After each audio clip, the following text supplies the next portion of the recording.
infrastructure is crumbling this evening as the Nintenbyte Podcast continues its unprecedented rise. In cities across the globe, fans are rioting. The Pentagon has issued a statement describing the Nintenbyte Podcast network as a pixel-based prophecy. Some say the rise was foretold, others say it's just a really good podcast. We're talking twisted nipples, milk, and a sock puppet who doesn't talk. It's dangerous to go alone. Watch this. Welcome to the Nintenbyte Podcast, bitch. That's right, ladies and gentlemen, you're watching the greatest Nintendo podcast ever! Yeah! Is that a Joy-Con in your pants, or are you just happy to see us?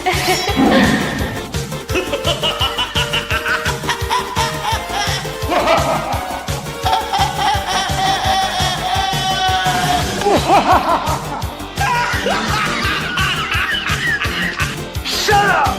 Now feel the power. Everyone, do you feel that? Oh my god, I feel it! I feel it too, Gamer. What is it? It's the power of our podcast. I feel it! This is rad, Nintenbyte. So rad. Power.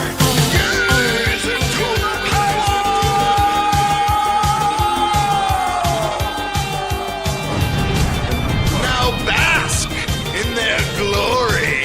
I'm Nintendo Brian. Oh baby.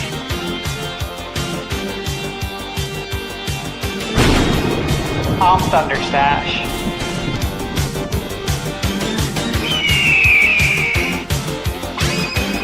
I'm Gamebird Classic.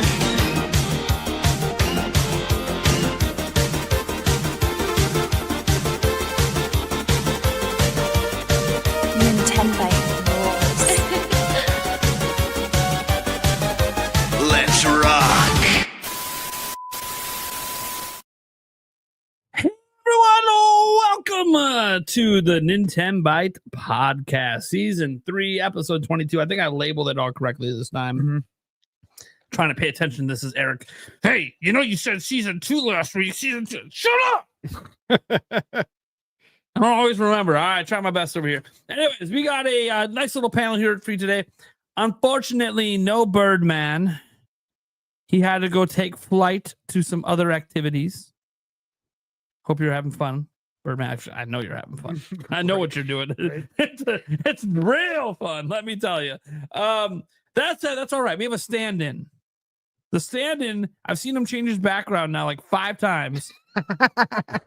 Had to get the right starter. Yeah, the right starter. Sam Thorman, how you doing? I'm doing great, man. Doing awesome. Good night. Yeah, obviously, as everyone knows, we are, this podcast, as all of our Wednesday podcasts are when there's game launches, it's the eve of the launch of a new game. Some of you guys are already playing it. It's already out in parts of the world. It'll be out here in like an hour or so, a couple hours. Either way, point is that Legends EA is launching tomorrow. We're not going to really spend any time talking about Legends EA that much. Yeah, there's a whole bunch of leaks and the whole game's been out there, and we don't talk about that stuff once games leak. We are going to be talking about other Pokemon leaks, though. Lots and lots of Pokemon leaks we're going to get into. We're going to avoid, I would just say, like 90% of the spoilers, because look, we're not here to like spoil the games themselves. But we will talk about the existence of the games, the lineup of the games. We'll talk about a little bit of the details that are at least worth a discussion point. But for the most part, anything that's really the story or specific Pokemon that's in the game, so we're gonna leave all that stuff alone. That said, it's gonna be a fun show. We have some other topics as well that I haven't even glanced at, but Stash flushed them out in the documents. I have to go check what they are. I'm gonna fly by the seat of my pants. But yeah, it's gonna be a good show, guys. And let's go ahead and get to introducing everyone else. Oh, and if you guys are wondering, it's your first time ever watching our show. Hey, we're watching live. You said you're not talking about Legends ZA on the eve of ZA. What the hell? Because next week, that will be when we do our pseudo group discussion / review of Legends ZA. We always do that the week after the games come out because it gives us time to actually play them. Right? Like any conversation we have about ZA right now is irrelevant in like 2 hours. So let's wait a week where we actually get to play the dang thing and then we can talk about it. For those of us that choose to play it, of course. I think I'll be playing it. I've had some indications that Nintendo is sending me a code. But, I don't have it yet. So there's no guarantee of anything. I think Stash is going to be playing ZA, right? Yeah, of course. I mean, I got to. It's an ode to... Yeah. So Stash will be playing. Gamebird will be playing for sure. I think I'll be playing. Eric, are you going to be playing ZA? I don't know yet. Yeah, no, undecided. Okay. I'm leaning towards yes, but... Okay. Cool. Well, we're going to be talking about lots of Pokemon coming up. A smidge on ZA, mostly just, hey, the review scores. We'll talk about that for a moment. That said, let's go ahead and introduce everyone else. Eric, how's it going, man? Good. Feeling good? Yeah. Liking the Halloween set now? Yeah. It's kicking ass. I love the Halloween set. I can't wait. It's always November. I don't know how to decorate between Halloween and the Christmas season. I'm like, what do I do? Just like capture a turkey and put it in a cage back here? Yes. Like that's Thanksgiving dinners. Right there. I don't want to tell you. Like, we're just keeping a turkey in my office. I never really know how to decorate it for that, but whatever. We'll figure it out. Then we got ThunderStash Gaming. Yes, hi. As always, super busy. Lots going on. A lot of fun stuff, though, and just so many games that I'm playing right now. So many games that are releasing next week. Like, this is a light week. And to say that when something as big as Pokemon's coming out, like, we'll go over it a little bit later, but it is heavy. It's heavy duty, and I'm already getting some review codes for some of those games that are coming out next week. So even though this week seems lighter, it's really not, because I have those to play too. Yeah. Yeah, well, for starters, very happy for you, Stash. I know that this whole getting games early has only been more of a recent thing. Very happy for you because it helps you be able to do your job. Thanks, brother. So it really does. Yeah, to compete against big I outlets. think it's early access to some games, but we'll see what happens over time. I'm not a game reviewer, so I totally understand if I don't get prioritized by these companies to get codes. That said, let's go ahead and get into our first topic. Normally we do topic roulette, guys, but today we're down the bird. So basically we just got a bunch of Pokemon stuff. Could argue it's multiple topics. And then we have some stuff from Stash as well, including, hey, Assassin's Creed Shadows. That's a thing that's supposedly happening, according to Bill Kunn. And he doesn't miss when it comes to like dates things are coming out at retail. And it's coming pretty soon. And then when we talk about what we've been playing lately as well, potentially a recurring segment. We had a brief discussion about it. The funny thing about that segment is I said, well, you can pretty much just mark Nintendo Prime and Eric off of that segment every week. Because most weeks it's going to be the exact same thing. Like right now, when we talk about what have we been playing lately? Donkey Kong. That's all I got. I don't think I've played my Switch in 2.5 weeks. And what's the last thing? Donkey Kong. See what I said? That nothing really changed. Although next week it'll be, well, what are you playing this week? Oh, geez, EA? Yeah. Because we're talking about it this week. Yeah, great. Like, it's kind of predictable for me. But that's only because my gaming time is very limited. So when I do game, I usually slam a whole bunch, or I just play one game slowly every week, which is what I've been doing since DK came out. One game slowly every week. Almost done with it. I wanted to have it beat before Pokemon, but that didn't happen. I probably could slam through and beat it tomorrow. I'm to the point that I can end it tomorrow if I wanted, but we'll see. I might do a launch stream for ZA if I get a code. I don't know what's happening tomorrow, guys. All I know is I wanted to get a video out today and it didn't happen. But what is happening is lots of other Pokemon stuff. We talked about a lot of leaks on my channel. First though, how about just briefly on Legends ZA? We'll just briefly touch upon it. I got an 81 on Metacritic, and that makes it the second highest rated game in the mainline Pokemon series on the Nintendo Switch. The highest rated one is actually Legends Arceus at an 83. So the Legends games are leading the way with being the higher rated Pokemon game. Scarlet and Violet, for those who just want to know, that got like a 72. And I think Sword and Shield got like an 80, et cetera, et cetera, et cetera. So it's interesting. The Legends games are kind of leading the way with the critics, at least. And I actually kind of think, well, we don't have obviously a lot of fan feedback yet for ZA because they play tomorrow. So we'll know quickly if people like the game or not. We know with Legends Arceus, at least, fan sentiment around that game seemed to be, damn, this is awesome. And that's not the sentiment we get about the other Pokemon games. So what do you guys think? Do you think that, obviously don't have all the play experience, so we can't talk about if the reviews are fair or not, but like, what's your sentiment right now before we get to the next show? Like on ZA at this moment, heading into launch, how are we feeling about it? Eric? Yeah. I mean, the tiny bit we played at PAX, I enjoyed it. Again, I'm not the biggest Pokemon person at all. I pretty much gave up after Gen 1. But yeah, no, this one was, it definitely had some intrigue to see what else was available in the game, to probably having me leaning towards actually picking it up. To whether I finish it or not is probably a completely different story, but to at least see what else there was in this game is kind of where I'm leaning right now. Okay, Sandstorm.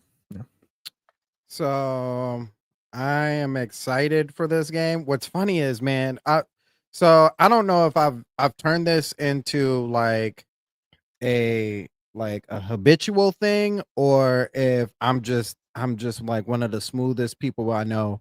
But I know next to nothing about like any of the leaks or anything that they've shown off. Like I know nothing. So like somebody could tell me something today and be like, "Yeah, you didn't hear about that?" Like it's everywhere, and I'm like, I have no clue what you're talking about. So like with that being said, like picking it up tomorrow, like obviously on Saturday we'll be doing our genuine thoughts of the game, but yeah, man, I'm really excited to pick it up. Everything that I've seen up until this point from Nintendo has looked clean. It makes me really wonder, because like this, and I think what's the other one that's coming? Champions, is that the one? The Pokemon Stadium for everybody, the Xbox Pokemon Stadium, if you will. That, like, I think these both are going to be mega titles. And I know we said that about Legends originally with the the mechanics and everything, and obviously they've branched out from that, and this is a multiplayer game on top of that. So I think that multiplayer is going to find its own home, and expect that this gets branched off into something bigger, at least that style. I don't know about like Pokemon ZA2 or Pokemon ZA3, but expect that style of fighting to like become its own thing within the Pokemon community, because I really have a good feeling that it's going to be something big. All right. Stash.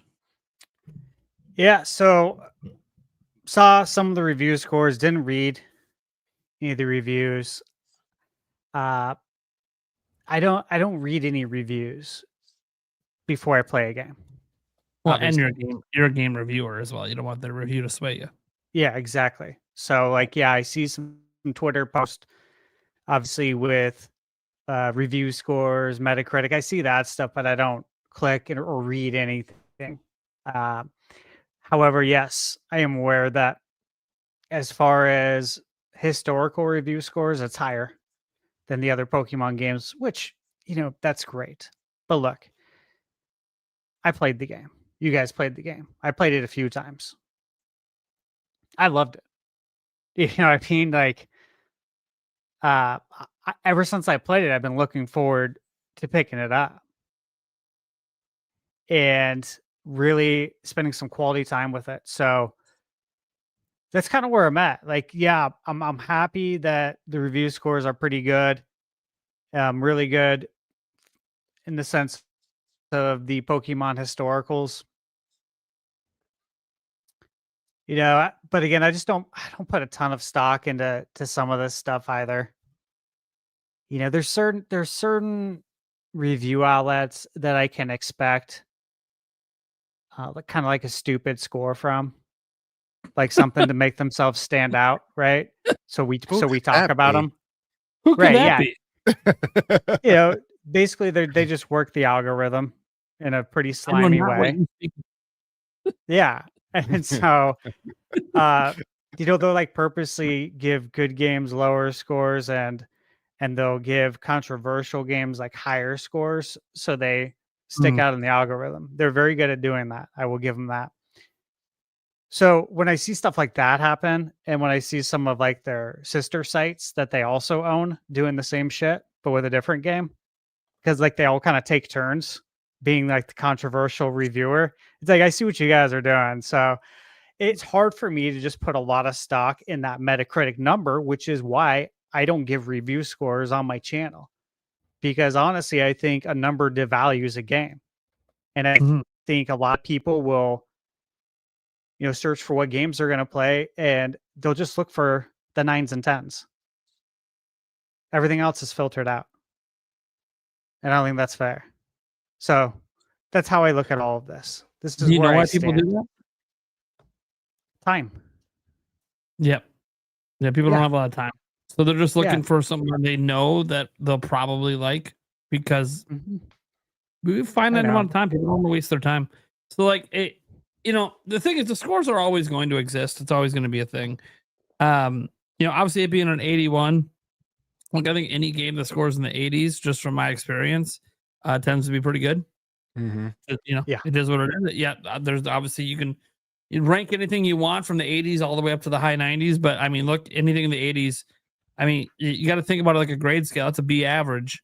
It's going to be pretty good. You might even think it's excellent. There are obviously things that score in the 7s and 6s I find to be good as well, but a lot of that's going to really depend on taste. This is still just one of those things where I mean, I think about with review scores that there's too much emphasis put on them, but also there's not really a good replacement for consumers to have a easy to just quickly get a general consensus from a large number of people to help them make a purchasing decision when they pay. The whole reason they're glancing at the scores is they ain't got time to read those reviews. They ain't got time to watch the videos. They barely got time to game. They're buying. We just saw the stats come out, right? Most people aren't even buying a game a year in the US that play games. Like something like 4%. Where'd that come from? I don't even know. I don't even remember. Did they take data or did they poll people? I think they polled people, if I remember right. I have to look up where those stats came from, to be honest. It's a good question. Yeah, because I put more stock, obviously, in something if they didn't poll the people and they actually somehow got hard numbers on that, because polling people is only does so much. I mean, you didn't poll me. That's not the one. No. You know what I mean? Like, who's polled? That 4%, I'll tell you that right now. Did any of us get polled? The 4, you would have been definitely part of the 4%. I'm curious, like, if they got the data from like if they got it from like Circana. Okay. Because they might have access. They have access to retail sales data. They also have access to some companies like digital data, which means they could have access to data of potentially like amount of games played per user on a given account system. I'm kind of curious where the information came from. And again, of course, because I want to find it while I'm live, I'm not finding it. Of course. That's about how things go. Eric, why don't you Google around, try to find some story. It's a story about the percentage of people that buy games in the United States every year. It's a recent story, but I can't remember where it came from. Anyways, I brought it up not because like people aren't buying games. Obviously, the video game industry wouldn't exist if people weren't buying games. And on top of that, even in that thing, they made note that like just because people are buying games doesn't mean they're not spending money on games every year. Reality is there's been a huge shift towards free to play, which means there's a huge shift towards microtransactions and people playing on their phones and stuff like that. So people are usually still spending money on games every year, just not in the way that we used to, where it was always you had to go buy a full copy of a game for $70, $60. take it home, play it. Are you I'm- talking about the Vice Sure, might be it. one, or I mean, They're- there's they're all the- GameSpot. They're all the same story. We just got to Yeah. find out where the information came from. So none of those places are going to be the original source. It's going to be all from somewhere. Is it from MPD? Matt Piscatella on Blue Sky. Okay, so that's MPD or Circana. The data that makes sense. Circana is like the one place that would have objective data to even compile to do that. So okay, so that makes sense. It came from Circana. So I bring this up because, like, you know, I even like Amazon reviews, as much as I know how useless they are because of all the fake reviews, I still glance at it when I'm making purchases. Mm-hmm. Now, Yeah. I know in the back of my mind that, like, just because it says 4.5 stars doesn't mean it's really 4.5 stars. And so I will, especially if it's something that's like $50 or more, I'll go down to the reviews and I'll sort them to the worst. That's what I do. So I can read them. Like, Every time. Yeah. sometimes what they're complaining about is like, okay, you're just fucking stupid. Right. This is why I sorted to the ones. I'm like, because if it's a tech issue, it's you. Okay. Yeah. And that means I'm gonna have no problem with it. And you should have never reviewed this a one. But you did. You have the power to do so, right? Yeah. Anyone can wield the power to review anything, right? Yeah. Yeah, dude. There was like a grill scraper that I was looking at buying, and all, dude, from my experience, most grill scrapers suck ass anyways. But this person gave it like a 0.5 star because he said the handle broke, and I was like, oh yeah, you don't want a handle that breaks. So how did it break? He's like, well, I couldn't find my crowbar, so I needed to use something to wedge open my door, and it snapped. I'm like, dude, it's a wood fucking handle. That what the fuck? What's even a review of the product? yeah, no. Sorry, Right. the way it's not meant to be used, and it the way broke. it's supposed to be used. I don't know what was scraped. Like, when I hear a handle broke and that's why you gave it a 0.5 star on something that I'm using on a hot grill, yeah, I want to know about that so I don't burn my hands. Oh no, it's because you tried using it as a crowbar. You dumbass. Yeah. Right. Unbelievable, dude. Dude. So, like, some of the reviews make me laugh, but the reason that I always do that is because I'm not saying that the people that are giving it like 1 stars are always the most honest, but usually you could find in the 3s, 2s, and 1s people talking about the actual product and actually using it in the way I would, and you know, its actual effectiveness at it. I don't spend forever digging into it unless it's like, you know, if it's like $1,000 and up product, like, yeah, I'm gonna take my time because I want to make sure before I pull that trigger. But if it's like, you know, $100 product, yeah, I'll spend a few minutes kind of glancing at the reviews. But yeah, even like subconsciously, I see the 4.5 stars. If I see it's like 30,000 people gave it 4.5 stars, in the back of your mind, you're like, this is probably a safe product to buy. Mm-hmm. And for the most part, I'll admit, most of the things I buy off Amazon, I'm perfectly satisfied with. They do what they said they'll do. And maybe that's just because I'm a more informed consumer that stays away from the obvious scams. But cool. Like, so it has, I guess, a function to me. But it's kind of interesting because sometimes in the back of my mind, if I'm looking for like a specific product and I see and everything's like 3.5 stars, I'm like, oh, this product sucks. I didn't even bother to check the reviews. I didn't even click on the product to open and look at the reviews. And that's weird. Yeah, to me. your mind filters it out automatically. Yeah, Which because is what happens with game review scores. That happens with game review scores. So it is frustrating, I'm sure, especially for indie studios, even some of these AAA ones that, you know, pour their heart into a game and then, oh, it didn't review well because it didn't have the best music or. Mm-hmm. Well, especially when the reviewer clearly doesn't understand the game, like what they're trying to achieve, or maybe they hate platformers and they were assigned to review this platformer, right? Or they were assigned to review this Souls-like game, but they're admittedly not good at video games, and they'll tell you they're not good. And they assign them a project that does not play to any sort of strength. It's actually quite the opposite in that I hate these kind of games. So if you're a manager and you're assigning this project to someone to review, and you know that they're not good at video games at all, but maybe they're a great personality, you know, they have other great things about them, but you assign them the new Souls game or the new Elden Ring on Switch 2, and then they give it a crap score because it's too hard. And so they didn't enjoy anything because they couldn't even get far. Yeah. So what are we doing here? We're setting you up for failure, and we're setting Yeah. other people up for it too. And the I weird also thing think- is, yeah, go ahead and say it. I was gonna say, I also think that one thing, I know it can't happen, and it's really unfortunate that it doesn't, but I also think that, like, depending on who the reviewer is, I really wish they would get the game like well ahead of time. You know what I mean? Like well ahead of time, because I think another factor that plays in it is these guys have a time limit to how long they can play a game, get it done, get it reviewed, get all the answers, all the questions answered and everything. And that's gotta cause some level of stress, right? Like I play video games to just chill, Oh, yeah. like enjoy my time. But if somebody was like, yo, bro, I need you to come up with why Breath of the Wild or why Tears of the Kingdom is good or not good, and I need you to do that in a week, I'm gonna be like, ugh. And probably won't beat the game, probably won't do all the side quests, probably won't find all the secret stuff or the little Easter eggs that are thrown in there.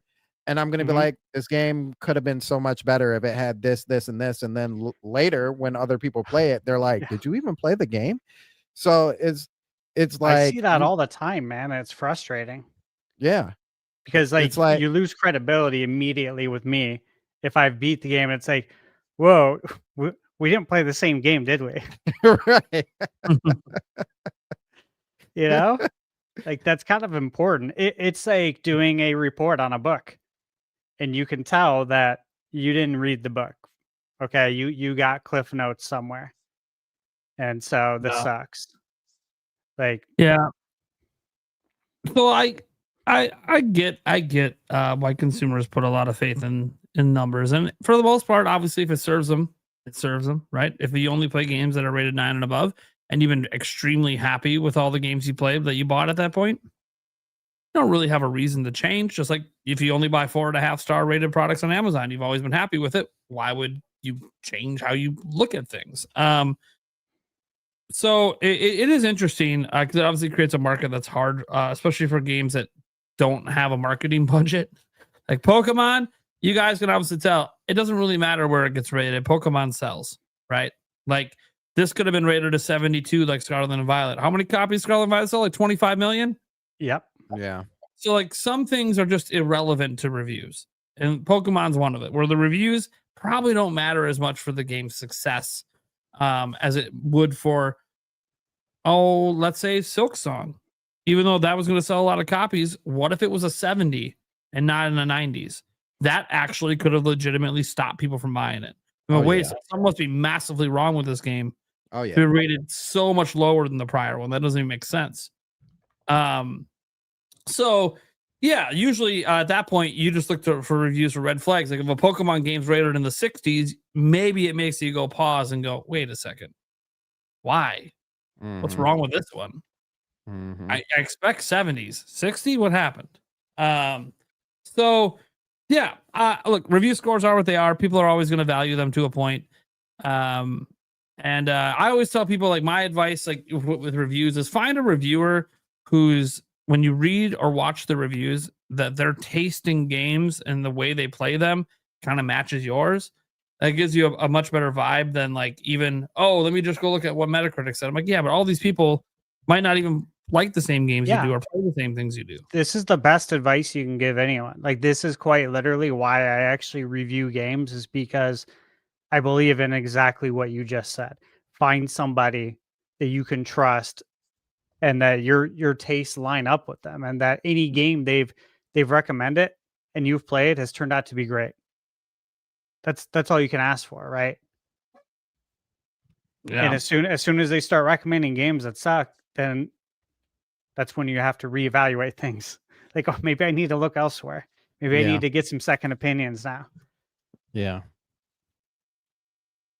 I think also with that said, like, so I do have my like normal pick, and actually, ironically, it's it's like it's you guys, the guys on my channel, and the guys on the Winging It podcast. Like my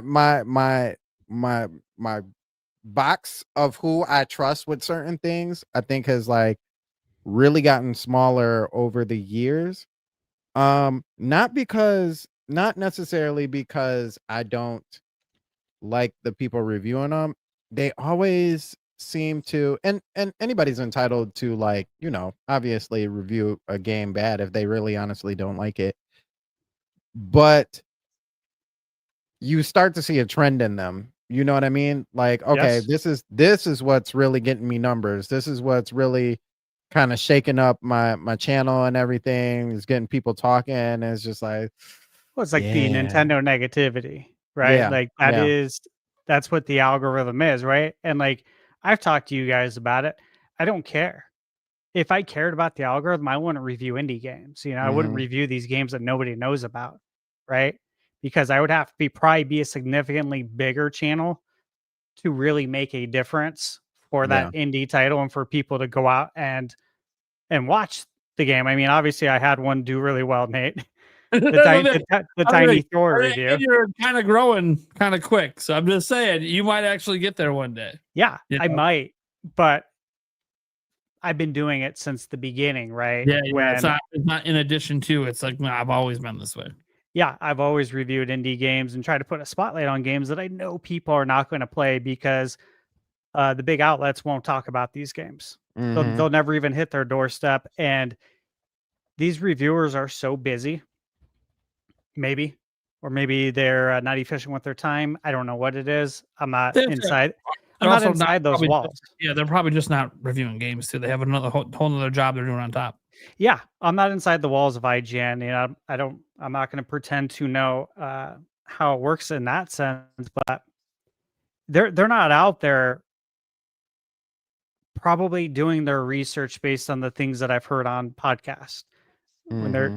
consistently getting uh, things wrong that they shouldn't. Consistently don't have the correct information. Yeah. I feel like they're not out there like looking for what the upcoming games are going to be unless it's a project assigned to them. Unless they're assigned, hey, we need you to make the 20 most anticipated Switch 2 games for 2026 video. We want you to start working on it right now. Then they'll know. They'll know 20 or 30 games. Hmm. But that's it. And they're only doing it if they're assigned that, not like actually out there looking for what could be the next big game. What game looks really cool, but you just know gut feeling that nobody's going to pay any attention to this game. No one even knows it's coming out. Like I always have a list of games like that I know nobody probably knows about. That's what Yeah, makes it fun too, right? yeah. Especially in the world now, because when we were growing up, when we were going to Blockbuster Video, going to the local Hmm. rental store, way different then, right? Yeah. Like you had Mhm. plenty of games like that were, hidden gems. Nowadays, everyone's got a marketing team. Even in indie games, they have a marketing team, right? Mhm. So to find them now does a lot. I will say this though, when it comes to reviews, I really like Google reviews, and I've mentioned this before. Yeah. Like if you take the time to review a game on Google, you have strong feelings, one way or the other. Why are you doing this? Right. Why are you taking the time to do this unless you have strong feelings in one direction or the other? However, if you're trying to buy a game on day one, there aren't going to be any Google reviews because no one's played it yet. Hmm. And then we get into the whole access media stuff and getting the early review code stuff. It's a whole nother thing. Yeah. So there was a couple super chats I wanted to get that was related to ZA before we move on to the rest of the actual like huge Pokemon leagues, because there's a bunch of stuff. First off, the original Radical Jimsa says, "Hi, how about we talk about Pokemon Horizons? Rising Hope is arriving on Netflix in January 2026, which that's a thing that is coming. Yep. I don't know what you want me to say about it. I don't really watch this stuff anymore. Anyone else around here watch any of the Pokemon shows anymore? Horizons. No. Is that a movie? I'm guessing. Um, if it's a it show might or be a is it show or a movie. movie. I don't know because I don't really watch stuff anymore. Oh, I will I watch it? No, after Ash finally won the championship, be dead serious. Like my viewing of Pokemon has plummeted to a zero. Like I think me and baby Sandstorm, my daughter, watched like 3 episodes of the new one, and it just like they didn't even have the same Pikachu. You know what I mean? Like it didn't hit the same. And I was so excited for that generation because it has the the two Mega Man characters, they're Mega Man or Kingdom Hearts characters to me. Um uh not Cerule Edge. I'm trying to think of it. It's the ghost slash fire Pokemon that has the 2 swords, or he's like, if you get the other one, he's like, I think he's like Ghost and Rock or something like that. But yeah, I was super excited. And after playing Scarlet and Violet, I'm like, man, this season's going to be insane. And yeah, Ash finally won after 26 years of being 14. And the new characters didn't hit like like he did. So it was just like, eh. So I say all that to say Pokemon Horizons, I'd have to see a trailer, but chances are probably not. H-Mon also said Cornish Sears. Yeah. I've seen the trailer on that, and that's like all the like stop motion with the like cottony looking Pokemon and all that. Nah, definitely not. Definitely not my thing. Nah, I'll pass on that. Are you sure? Yeah, a little too I'm not even gonna say too cutesy for me. It's just it looks weird. Like that's the best way I can say it. It looks weird. There's no fighting, there's no battling. It's all about, Pokemon and massages, which is already weird to me. I'm not down for it. I'm not down for it. Yeah, I ain't down for it. I don't get down like that. You sure? Yeah. You don't want your No, Pokemon massages? no, I don't even take I think that was even like in the game, one of the games or a few of the games where you like go in, your Pokemon gets rubbed down, and I'm like, you are not about to rub down my yeah. That's the best. That's how we do it around here. Yeah, and then they get like a experience increase or like a level up or something. I'm like, nah, can't do it. You're not about to molest my Pokemon. Not happening. Nah, So, The only person that gets to molest my Pokemon is me. Wait a minute. me, you're right. me. Get back in that ball. No, Right?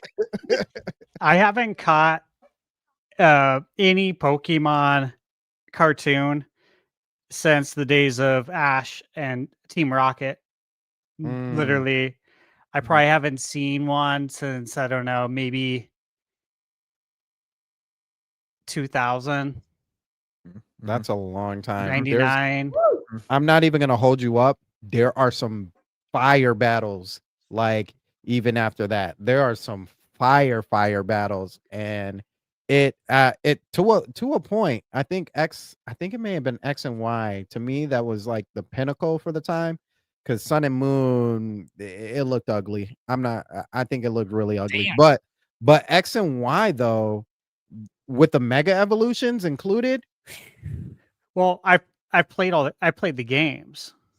Oh, the Of show. course. The Yeah, I'm show. talking about the cartoon. I haven't watched the cartoon since then, but I've played all the games. I highly recommend watching Pokemon X and Y. That's Okay. especially with Ash Greninja. That's way up there. That's way up there. Okay. Yeah, I'll check that out. Obviously the intro song to me is absolutely goated. Oh yeah. It's so Oh, yeah. good.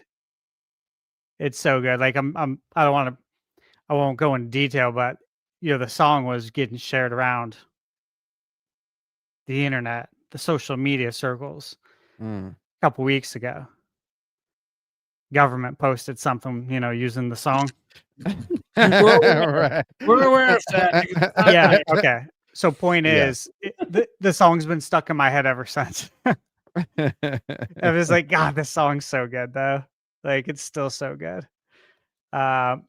So does Pokemon Legends ZA live up to the hype? That was the other question.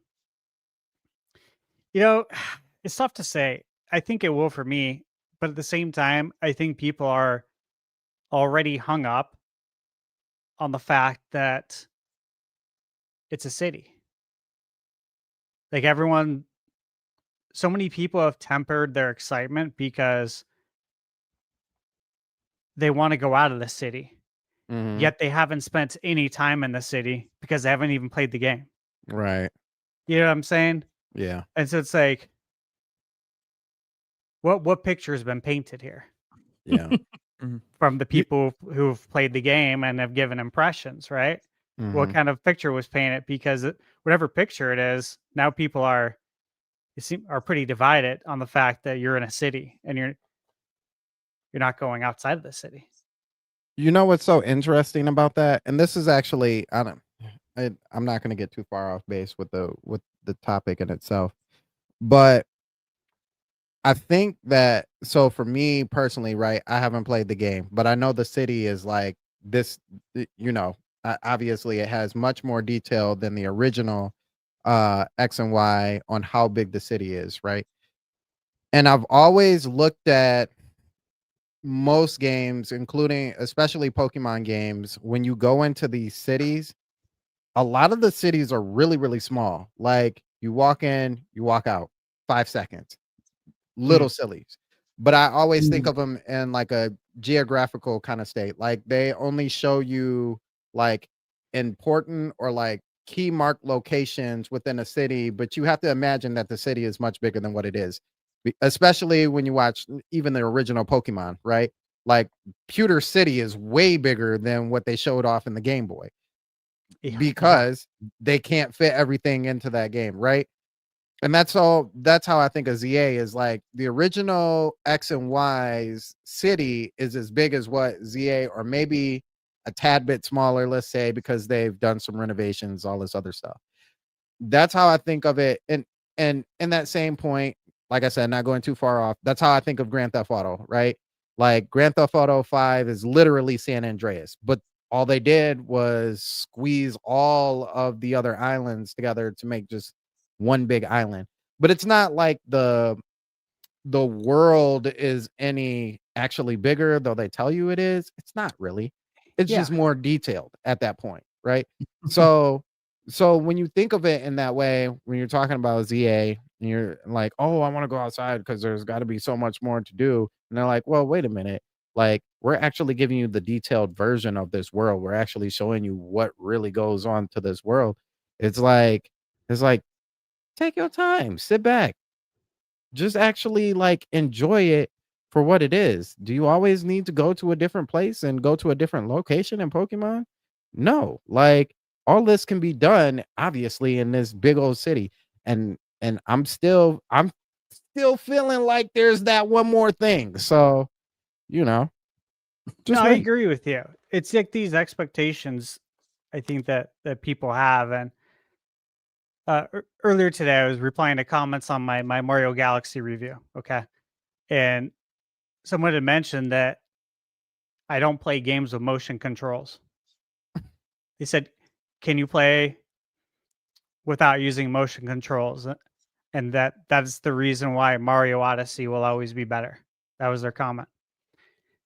And so I said, you can definitely play it without relying heavily on motion controls, especially with the Pro controller. All you have to do is aim to collect the star bits. And I said, you're literally barely moving, right? You're not like waving your arms out in front of you like the Wii days.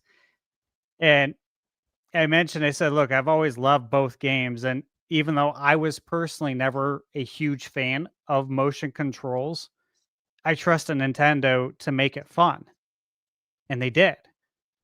Just like they pulled it off with The Legend of Zelda Phantom Hourglass on DS. I wasn't thrilled with the idea of using the stylus for movement, but I trusted them to make it work. I bought the game. I don't care about the reviews. I trust you guys. I bought it and they nailed it.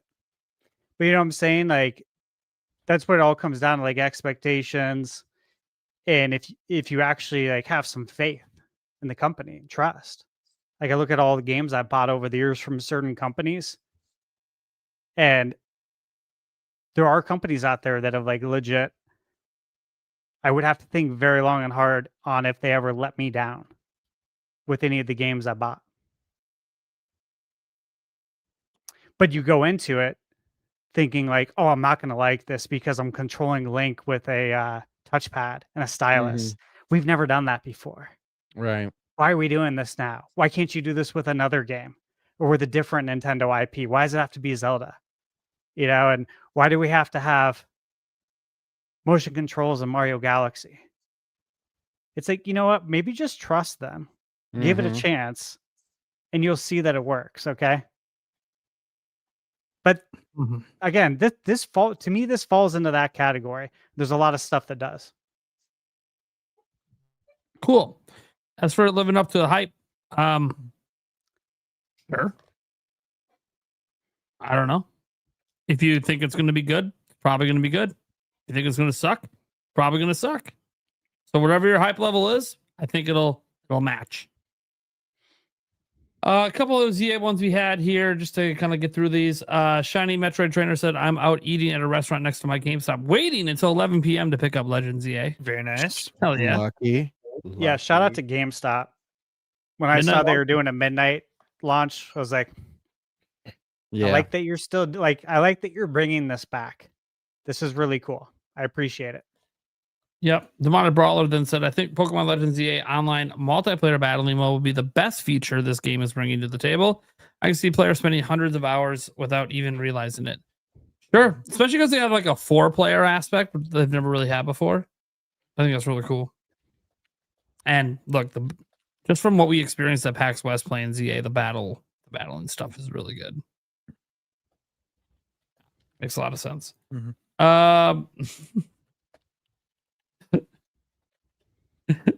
Zoo, aka Switch After Dark.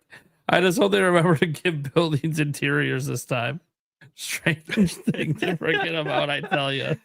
Oh gosh. Did you guys see the name of Beat 'em Up's live stream today when he was streaming ZA? Like, come check out the windows in Legend ZA with me because he's the one who got blasted for saying all the windows are flat. Oh, it's good stuff. At least he's leaning into it.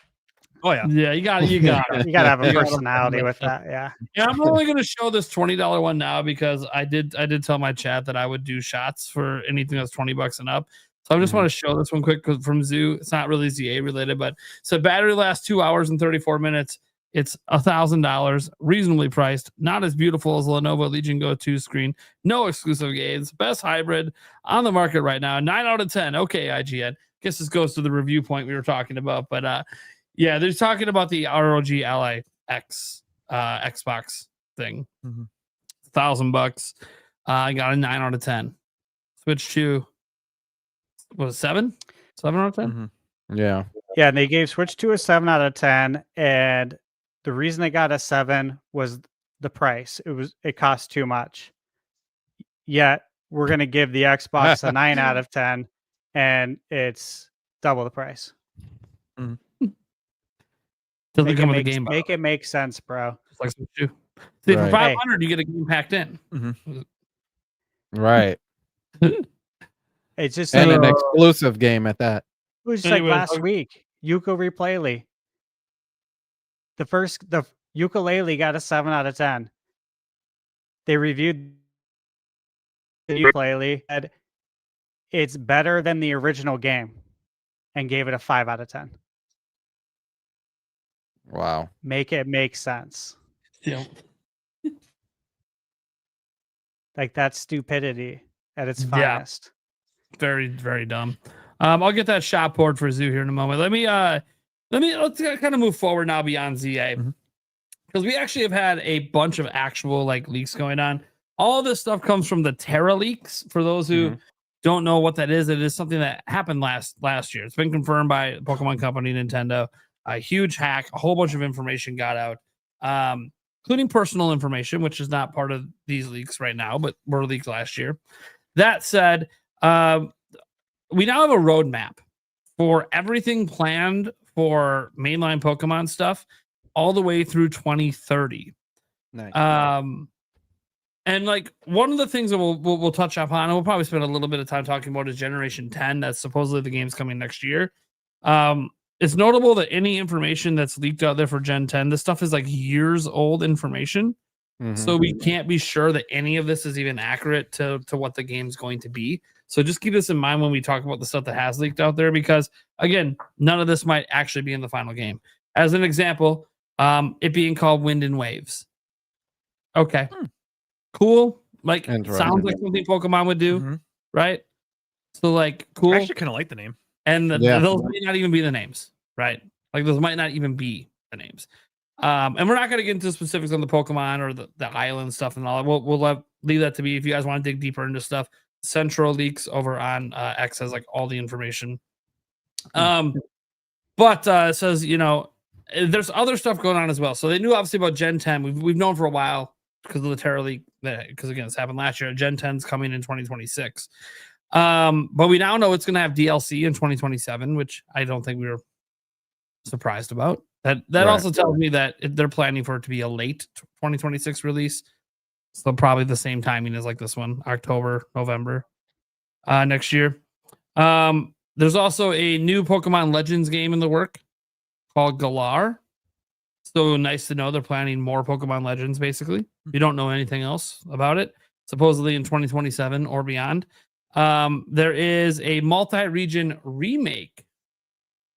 So it's like 4 different regions. That's happening in 2028 or beyond, but it's weird to call it a remake because its actual code name is Seed, and apparently it's an MMO.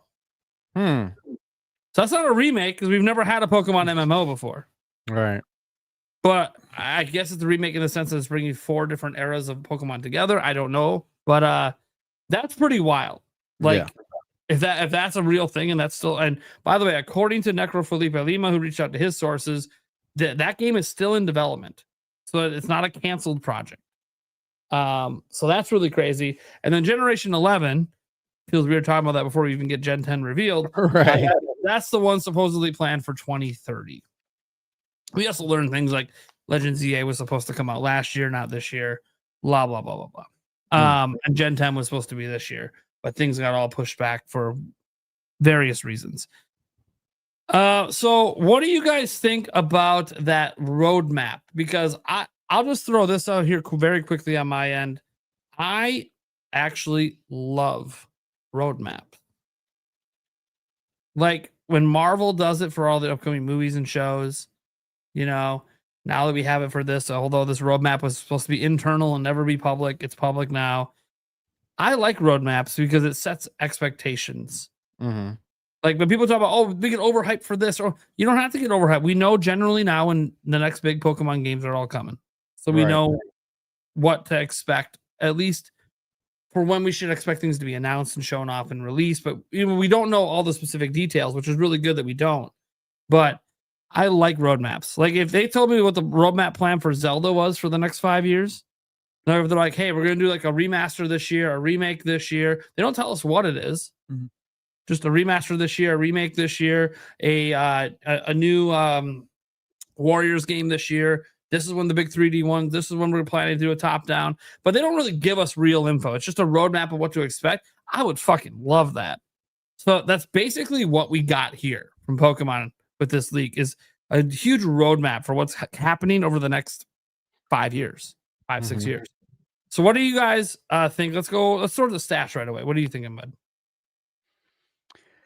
Yeah, so I think the roadmap is actually really cool. Obviously unfortunate that it got leaked out for Nintendo, Game Freak, that it's public knowledge. That sucks. Leaks are always tough for the company. But with that said, as a fan, right? This is really cool to see because I like the direction a lot. And I didn't look at anything else outside of what I saw you post, Nate, like your tweet. And it Yeah, seems like a it's lot kinda of stuff pretty- probably got taken down, right? Oh yeah. Already. So there was a whole bunch of images that leaked, like videos and all this stuff. Like there's actually like videos of Generation 10 in action. All that stuff got nuked by Nintendo. Yeah. And I was at the wedding.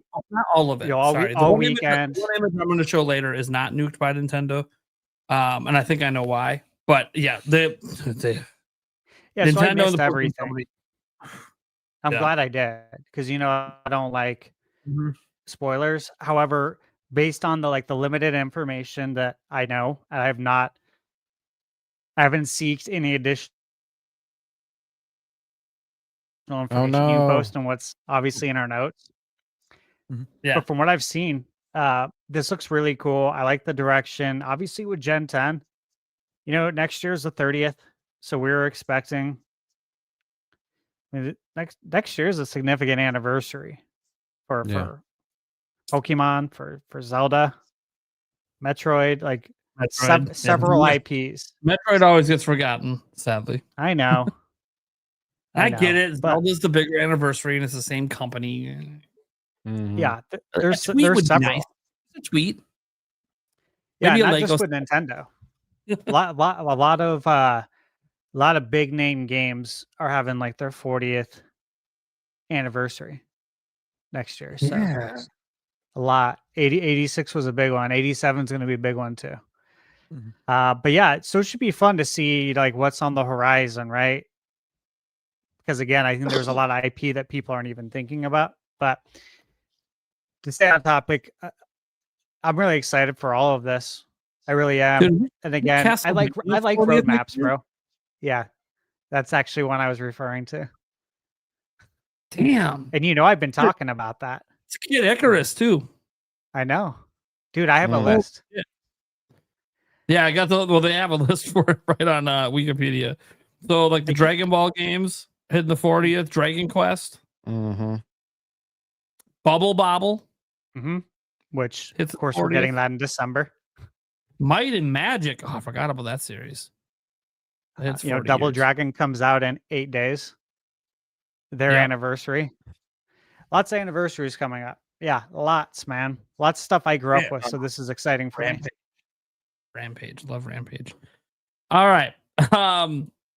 Yeah, folks. For those on my side, we are streaking. That's why the beer is out. I'll chug it at some point. Cool. Let's go to Eric. What are you thinking about this roadmap of games?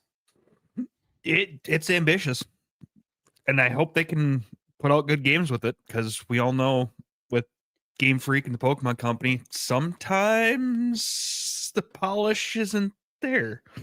And when I mean sometimes, I mean pretty much all the time. But I like kind of having, like you said, I like having an idea of what's coming next. I still like having like maybe small gaps in it where we don't know, and then all of a sudden you get just hit by this left field. Like, wait a minute, where the hell did that come from? That wasn't part of the roadmap. Wait a minute, I like this, but it's just knowing kind of the direction that they're going and when to kind of expect some games. It's nice. You don't have to worry about it. Are we not getting something this year? Are we, what are we expecting? It's nice to be able to temper your expectations and stuff like that, get hyped, things like that. So yeah, I mean, that's kind of where I'm at. It's nice to see it. I'm hoping that there's some things that weren't quite leaked, that or Pokemon or that Nintendo comes up with to surprise the hell out of everyone. But there'll always be some stuff. Mhm. Like anything that they have being made by third-party companies, like any side games. None of that's going to be in here. So and even then, like the stuff that did leak, some of the stuff like that, like the MMORPG one, has so few details that it's kind of like, okay, we just know it's a thing that's being worked on, but we don't really know, intimate details about it. So, which is good. Obviously, it'll be disappointing if it ever gets canceled and isn't announced. But to me, that's one of the most exciting things. Is like, wait a second, Pokemon MMO, that actually makes a lot of sense. That's the only other thing that kind Like- of sucks for these companies, though. They're working on these things, and it was never like, let's say they could have just quietly canceled it behind the scenes. Yeah, that's Well, it what was never sucks. known, so you can't just now quietly kill it behind the scenes if you want to or need to. It's now that it's kind of quote unquote known about. I mean, that they part still kind of can, they sucks. still can, but it's just Yeah. a letdown then because Yeah. now all these games you just expect them to come out now. Mhm. Now, yeah, I think Generation 10 and 11 that's like a shoe in. Well, Those are right. going to happen. Pokemon's Right. not dying, but Right. the MMO one, I think that that's not it's an active development, but that might get canned. Mhm. And MMO is very ambitious. It's something Nintendo has never dabbled in. And it'll be interesting if they decide to launch an MMO. And the thing is, would it be mainline? If it's mainline, then it's probably only on Switch 2. If it's not, and it's more of a spin-off, then it's on Switch 2. It's on your phone. It's on PC. So, and that would be better for the popularity of it. To hit it on PC would be huge. So, yeah, it'll be interesting to see when it comes to that. And yeah, we'll talk a little bit more about Gen 10 because we have a couple more things. So I'm going to hold off what I have to say on Gen 10 because again, we have a couple more things coming with Gen 10 that we're willing to talk about. We're gonna of those on the show here. Stash didn't see a lot of it. If you guys have seen a lot of the Gen 10 stuff, we're gonna ignore a lot of the specific details because there's a lot. There's actually quite a lot of Gen 10 stuff that leaked, which has people really excited, and I appreciate how excited that you guys are. But for our purposes, because these are not like your traditional leaks where like someone just knows a developer that wants the information out there, we're going to kind of avoid some of that stuff. It's a little too spoilery, but we are at one point in the show going to look at a supposed screenshot from the game that spoils nothing, but it at least gives you an idea of something huge they're doing with Gen 10. That's a big deal. It's a really big deal. I don't. It might not look as good as this. I have no idea, but they're doing something. We'll talk about that in a moment. So Sandstorm, what are you thinking about this roadmap of games? I actually, it's funny because I'm a person who hates to be like not given information. The best way to make me like be happy about something, like I'm not huge on surprises. So like the best way to like make me happy about something is just by like telling me straightforward. Love the roadmap. Once again, like you guys said, sucks that it just all got shown. Because I know that's not what Nintendo wanted. There's some interesting stuff in there. The whole Galar Legends or whatever. I think that's spicy. That's mwah. Oh, dude, yeah. I didn't put any details for it. If you guys look into some of the stuff that's leaked for that, because there's actually quite a bit. The ideas they have rolling for that game, it might embarrass the current 2 Legends games. I what hope they're so. trying to do. What they're trying to hope do. so. Yeah. That game, not as a side note, that game was the first game that put into perspective of how close the games are in relation to the TV show.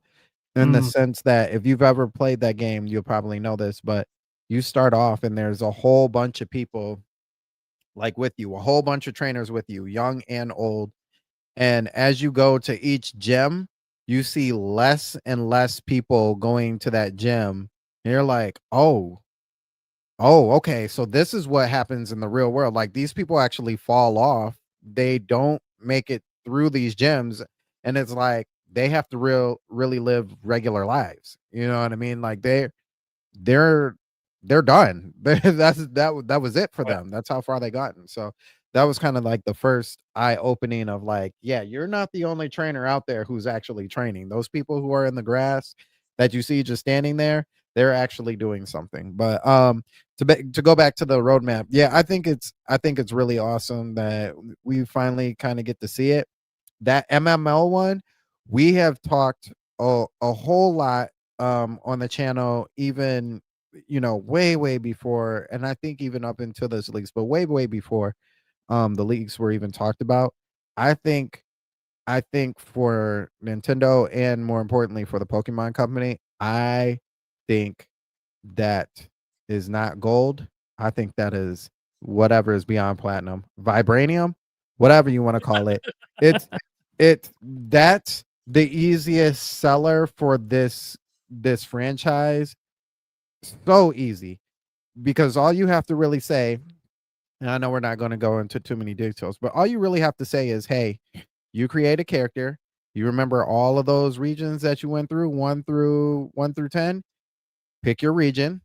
You know how in the TV show that not everybody starts off with the same starter Pokemon? You pick your starter, and each region that you're in is locked to a certain level. Wherever you start off, it rotates depending on where you start off, the level cap, and all that other stuff. And every time you go to a new level, just like in the Pokemon series, whenever they go to a new region, your Pokemon soft resets. Their moves stay the same, but they soft reset and level. Easy win. Easy win. And put everybody in the same world. Easy win. Easy win. I don't care if it's on PC or if it's just on Switch 2. Everybody's buying that game. Like, especially if you could take your Pokemon from outside, just like with Champions, if you could take your Pokemon from outside, from whatever generation, and plop it back into this game, so you could easy win. That's an easy win. That's a no-brainer to me. So I don't think I would hope that they don't cancel that game, because I feel like that just throws up money profusely, if that's the right way to explain it. So especially like you said, Prime, if you put that on, if you turn that into a possible PC thing, keep your generations on the Switch or, in Nintendo's bag. Champions, we already know, is going everywhere, so that doesn't really matter to them. But if you put that MMO on PC, it's a wrap. That's a wrap. But yeah, I think overall though, the roadmap is very nice.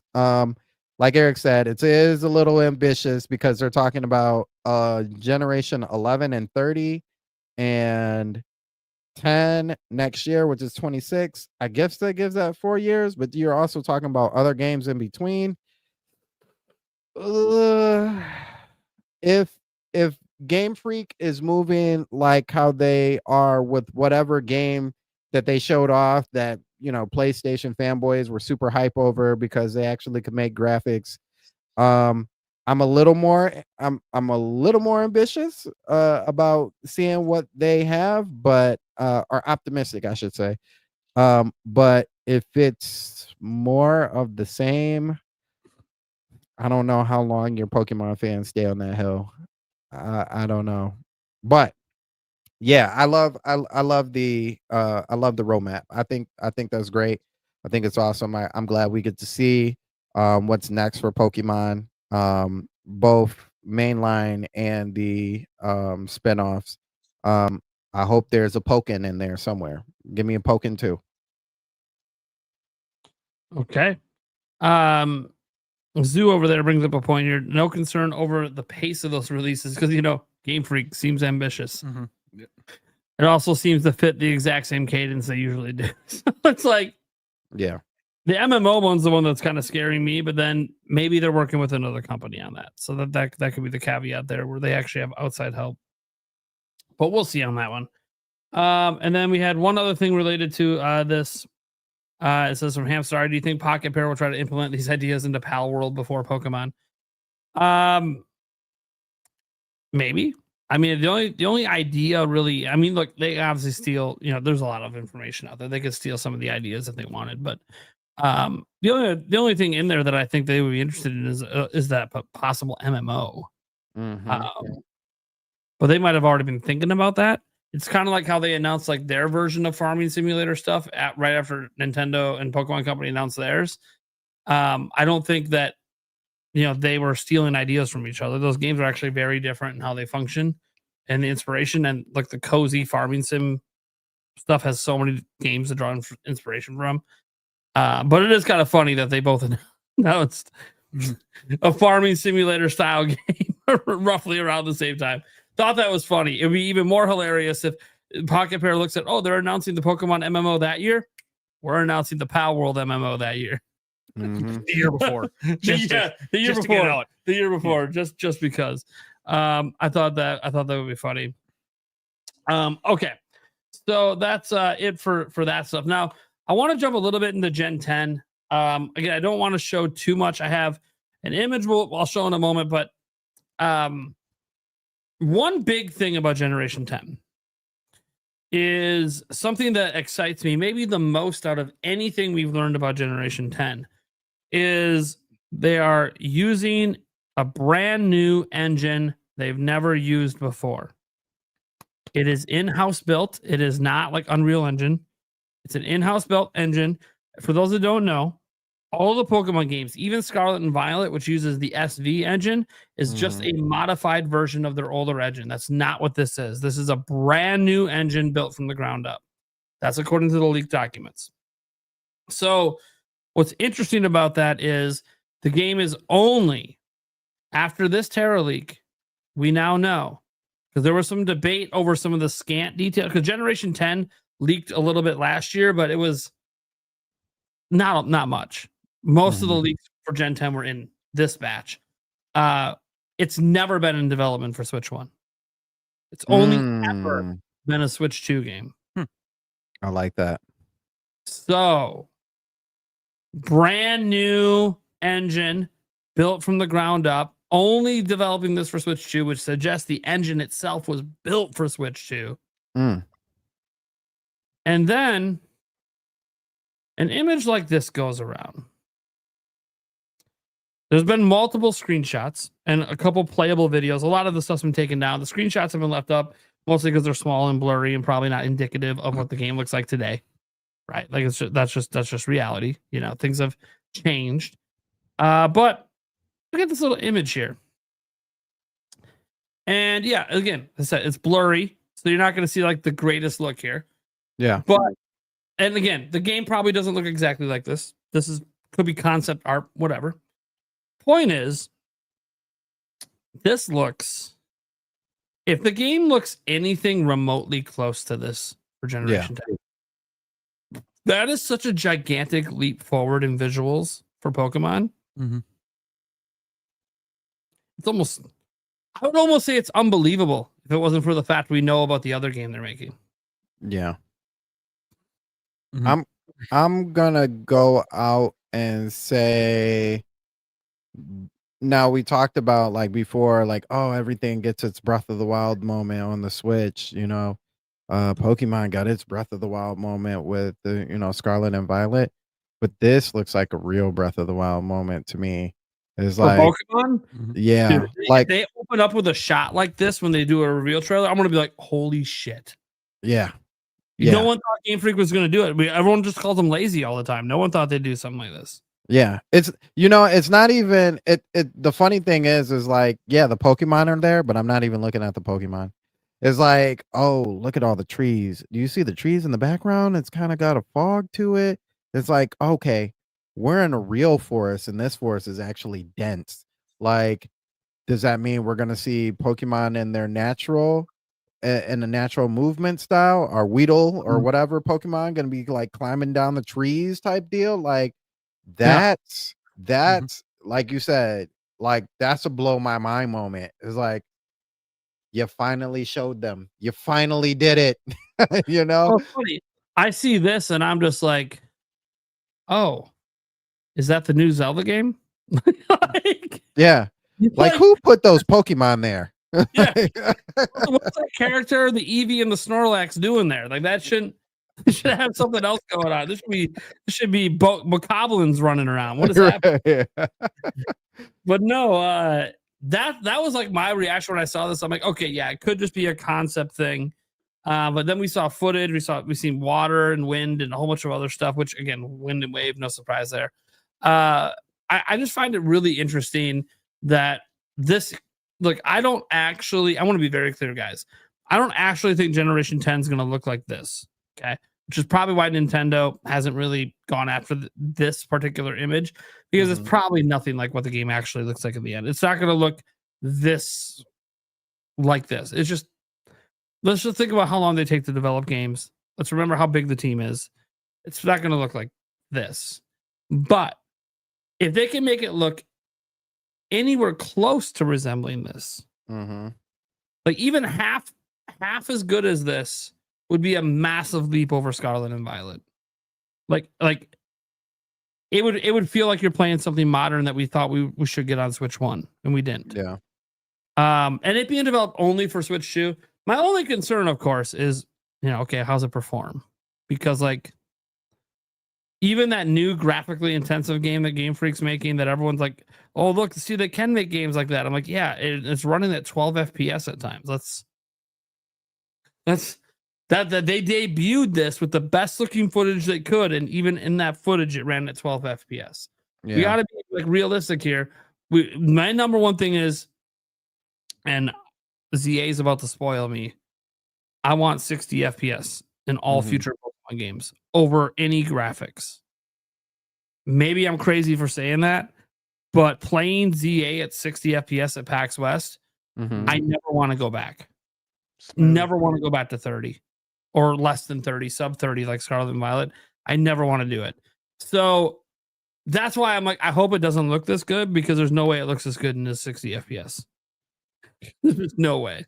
So that makes me wonder, because you brought it up. Is that engine that they're using for whatever that game is that the same engine as this? So the engine so Gen 10 uses a brand new, never before used engine. ZA is using the same engine as Scarlet and Violet. Okay. Because my optimism comes into play where if they're working on whatever game, I can't remember if it's for Xbox or Sony or whatever, if they've learned some actual like real stuff on how to produce this level of graphics, and I agree with you. If it's 60 on ZA, like, don't turn back from that. But I also wonder if the reason why we're looking at this is one for Nintendo to kind of get a gauge. I wonder if they're not taking down this image because they know it's actually just making people happy. Yeah, you know what I mean? Like, I almost wonder if they're like, see. Wait, you guys have been saying Switch 2 ain't got shit. Just wait. Yeah, it's coming. Like, it's coming. Game Freak, if you don't put out this, you see this still that y'all put out? This is what they want. This is what they want. They don't want that other stuff. You've been doing that too much. Don't make me call over and call the other parent to give you a pop on the bottom. Like, I think they can produce that, especially with Switch 2, and how much room they have as building far an as engine power actually for modern systems and yeah engine. Yeah. My thing always has been with Game Freak, especially as of late, is like, you have, if this is a family, if Nintendo and Pokemon and all that is a family, you have a cousin in Monolith Soft. Go over there. Like, go to them. They know what they're doing. Go to them. Talk to them. Figure it out. You even have like a third cousin in Bandai Namco that did new Pokemon Snap. Right. They literally made beautiful looking Pokemon. Talk to that. Go talk to your cousins, because you're not doing right. Part of me questions, depending on how long they've been working on this new engine, and this is not an excuse for anything, but does that kind of, you wonder if they kind of pulled a little bit too many resources off Scarlet and Violet than they thought they could get away with, and maybe that led to some of the hiccups in the beginning of it, because they were focused more on this, but obviously they can't say anything because they're working on the new engine. So I'm just kind of wondering, did that have some play in Scarlet and Violet being kind of hiccupy in the beginning? I think it does. I think it absolutely does. Yeah, that's an interesting thought. I don't know. Well, Stash, what are you thinking about this stuff with Gen 10? I love it. Yeah, I think it looks great. That had me most excited. Like I mentioned, Yeah, I skipped ahead a little bit, but if it's stuff that builds excitement that isn't over promising and doesn't really spoil anything for the game, that's the stuff we're talking about. yeah, this is great. Yeah, that again, that screenshot is what I had saw. And based on that screenshot, like those are the kind of leaks that I like because it really doesn't give anything away. All it does is it gets you to make excited. you curious and it makes you excited. Yeah, actually like, wow, like this looks really good. I don't need to see anything else. There's an Eevee and a Snorlax in Gen 10. Spoiler. Right. Yeah. Right. Okay. Charmander in the back. Yeah, Charmander way in the back. Oh no. Some OG 151s are in here. Yeah. And sort of things too are just unavoidable. If you're on social media and you're in gaming like we are, you don't even have to search this in your feed. You're gonna see this. Mm-hmm. Yeah. Yeah. I mean, look, I'll just say this. Overall, the leaks have only made me more excited for Pokemon's future than I expected. And that's interesting because, as my audience knows, I'm not a big Pokemon person. I don't make a lot of Pokemon videos. But these leaks are a big deal. When like my first 20,000 view video in like 2 months was the Pokemon leaks because everyone knew they happened. So we got a bunch of search views. It was crazy. So yeah, Pokemon. That's kind of it for our Pokemon topic. I don't think I had anything else to get into. Nope. I would say as a small addition to Gen 10 is I feel like it's been a while since Gen 9 and we haven't had any new Pokemon. And I'm ready to see some new Pokemon at this point. I will also say as a cautionary, and this is just me personally, I don't need a gimmick. I don't need a gimmick to go with my new Pokemon game. Megas and what was it? Gigantamax. I didn't really care for Gigantamax. I mean, it's all right, but Megas were fine. Like I don't add anything. The whole one from Scarlet and Violet where they, you get the hat and I don't need all that. That's not necessary. Just keep it basic. So there's one thing I want to address quick. So I mentioned in the chat. One thing that did leak is like budgets for the games. But we found out some additional information when you dig into the budgets.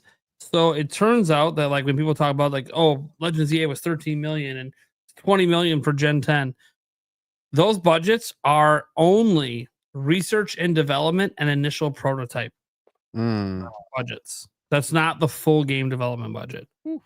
So I would venture to say that and this is just some estimates people have come up with, probably around 40 to 60 million for Gen 10, not 20 million. And that doesn't include marketing budgets and all that other stuff. So it could be 100 million, include marketing. Who knows? Marketing's always really expensive. So yeah, just throwing out there that like people act like the Pokemon company's not spending money on Pokemon. And I'm like, look, yeah, these might not be $200 million budgets for the game, but these are not small budgets. They actually do spend quite a bit to make each game for a Nintendo. To be clear, for a Nintendo game. For a Sony game, no, they're spending 200 to 400 million a pop. But Nintendo, their budgets are always like 50-ish million. Besides Zelda and now Metroid Prime 4. Those are the only ones that have gone over 100 million. So, yeah, like the next 3D Mario game, guys, it might not be $100 million budget. It might be 60, might be 80. And that's right around what they're spending for Pokemon Gen 10. So, I got to say that, like, people freaked out, but that's because as the information comes out, like, it's easy to get those quick reports out there, but then like you dig into it further and you realize what that money's actually for. And you're like, okay, well, they couldn't even develop the game on that money. Right. Yeah. So just to put that context out there for people who think that they don't spend any money on Pokemon. By the way, that means we have no idea what Legends ZA cost to make. We know it was 13 million for R&D and initial prototype, but we don't know what the full cost of development was. Less than Gen 10, sure, but Gen 10 is being made entirely and specifically for Switch 2, which, again, as we all know, the more powerful hardware you make games for, the more it costs to make the game. Just is what it is. We've seen that all throughout the industry. We don't need to get into the debate on why that happens. Maybe we can have a conversation another day. Might be interesting to have a conversation with some game devs sometimes about why games cost what they do to make. That might be a fun one to talk with the developer sometime about, who has a little inside info on like, hey, this is why it costs what it is, or this is why crunch exists. I think there's some cool. We gotta get some more game devs on here. Is what I'm saying. Get some real answers. All right, Stash. What are we talking about? Because we have everything else the rest of the night, guys. Is like the ThunderStash show. Nintenbyte featuring ThunderStash. What's going on, buddy? What are we talking about? Okay. So we all, I'm sure, have seen the rumors, right? And Nate, I presume you reported on it as well, maybe over the weekend, about Assassin's Creed Shadows. Yep, over the weekend. Yep. Yeah, because I was tuned out over the weekend. Literally didn't have service at the wedding anyways. But yeah, so we've long since known this was coming out. It got Peggy rated a long time ago. And obviously, once it's Peggy rated, we know it's coming. Mm-hmm. However, what I find most interesting by far, okay, and again, like I'm taking all things into account with this game, as in it's somewhat troubled history. It's somewhat, it's controversial history with the game being released. And you look at the biggest market for Switch 2 outside of the US, Japan.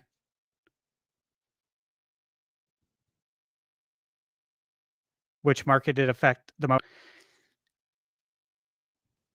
And first off, we all know what it's like releasing a game in December.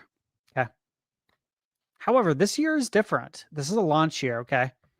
And I was looking at this and I'm like, there's so many games releasing in December this year that this could be bigger than the annual Lexus December to Remember sales event. They hype that up so hard every year.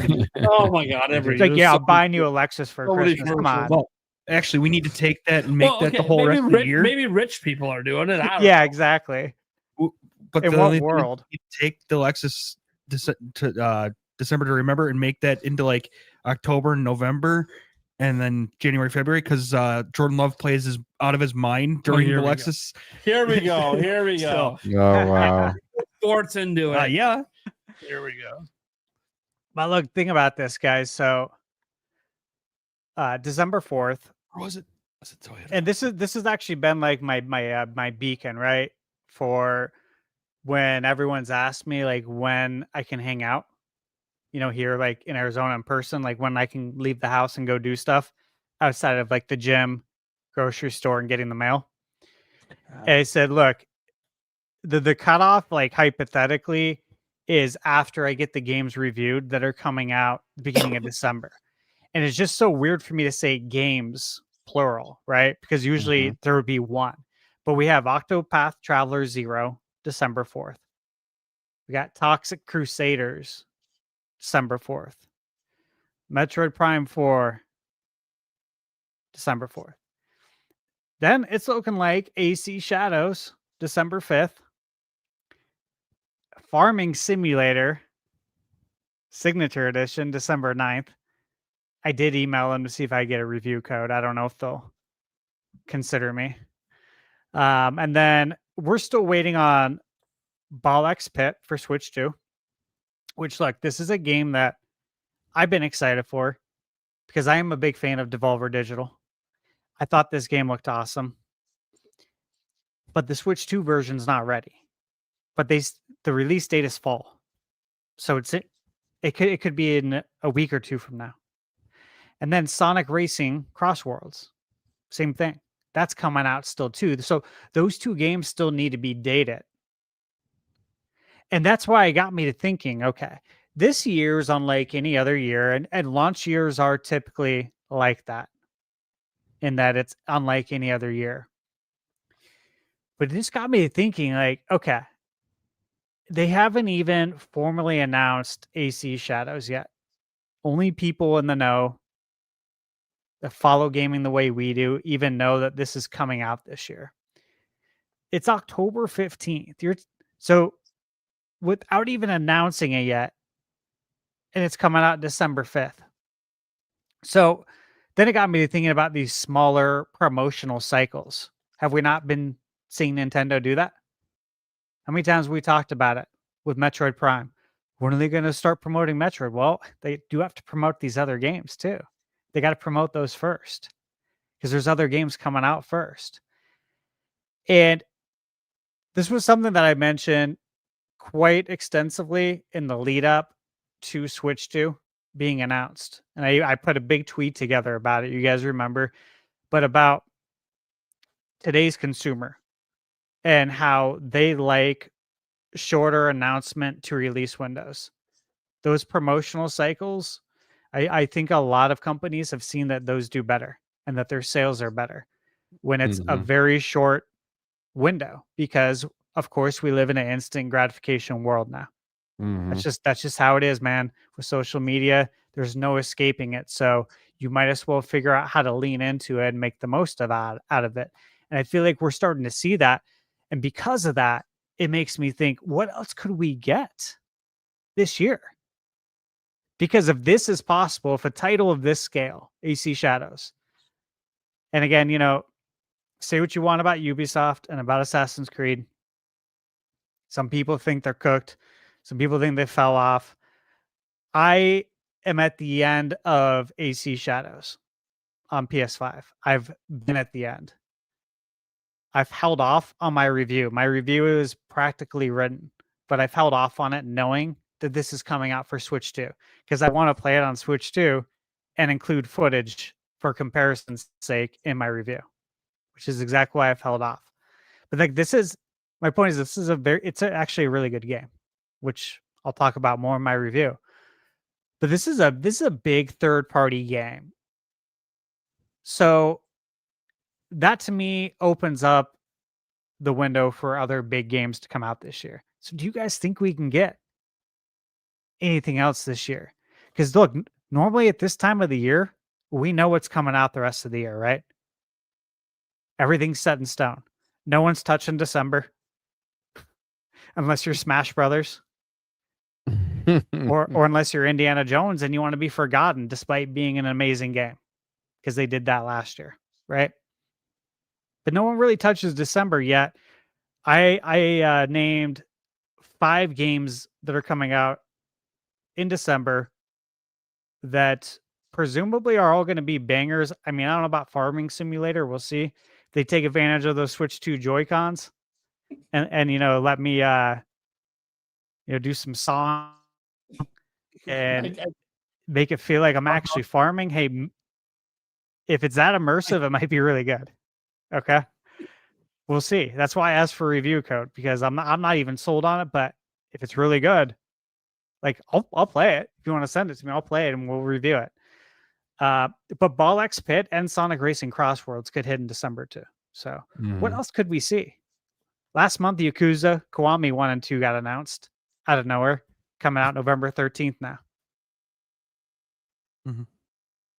It just tells me that anything can happen, which is why I have to ask this question now to you guys. Like, do you think we can get anything else? I mean, I still think the door's open on Prime 2 and 3. I think the door with anything Nintendo is closed. I think the door with anything third party is always open. Obviously, they have to announce this game at some point. Indie games could always get announced. I think it's interesting. Assassin's Creed Shadows having a shorter cycle, I find fascinating. Maybe it's because I don't think there's not a lot of explanation that needs to be said because the game's already out. You'll know what it is. Just go buy it on. But then they gave us more of a warning for Outlaws, which was also a game we knew was coming out. So, do you think they don't want to hurt sales of Outlaws?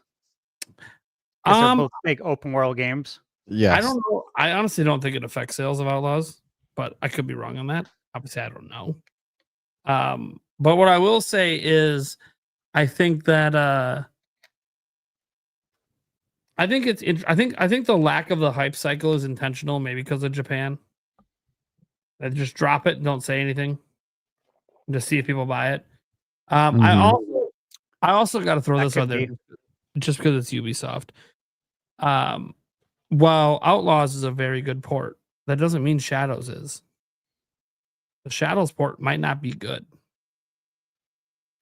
They might not have had as much time with the dev kits. They might be rushing it out, potentially.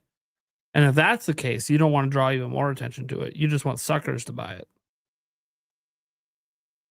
Yeah. And I think pricing is going to be very key. Do they launch this at full MSRP? Or do they launch it at competitive pricing with everyone else?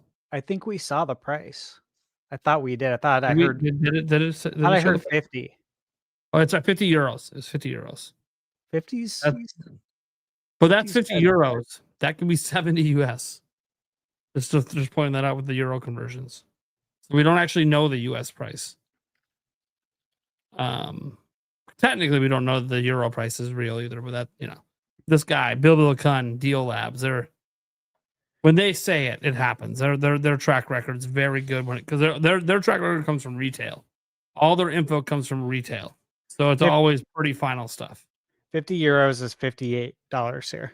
Yeah. $58. So maybe $60 here. $60. I'd like to see them. I'd like them to go 50. They go. What's it cost? What Shadows cost on PS5 right now on the shop?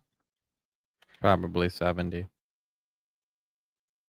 Let's create Shadows PS5. I know they just released DLC in September 16th, so this could have DLC included. On the PlayStation Store US.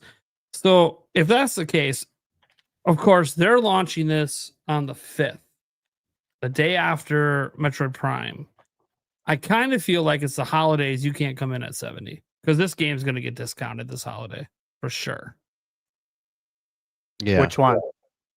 Shadows on the you other mean platform. on PS5? Oh, yeah, 100%. Yeah. On other platforms, yes. So if you drop it to 50 on other platforms and you launch at 50 on Switch too, that'd be sick. Mm-hmm. Yeah. I think GameFly it's was another selling Mass Effect situation. GameFly was just selling it on sale everywhere else. I would just $24.99. GameFly for what? AC Shadows on PS5. Oh yeah, because they're selling used copies. Mm-hmm. Yep. Have you bought one? I bought used copies from GameFly before, but not that game. They look brand new. Oh yeah, they don't sell the ones that people destroyed. Yeah, they don't sell the ones people destroyed. No, they're very good. This isn't GameStop. You're not going to get custom box art. No, you'll get the real box and the real game, and they won't sell it to you otherwise. Yeah, it's awesome. Yep. If the game still works, they might still rent it out, but they won't sell them. If they're crap. Oh, You know what else too, though? What about Mina? Like, do you think we're still getting Mina this year too? What if Mina slips into December? I think Mina could slip to December. I think that's why we don't have a date. I mean, look, the real reason we don't have a date, if you read their post, guys, it's because they don't want to give us a date until it's submitted to the consoles, because that's a whole process that takes weeks. And until it's submitted, that means the build isn't final. So they don't even want to say a date until then, because then they know the build's final.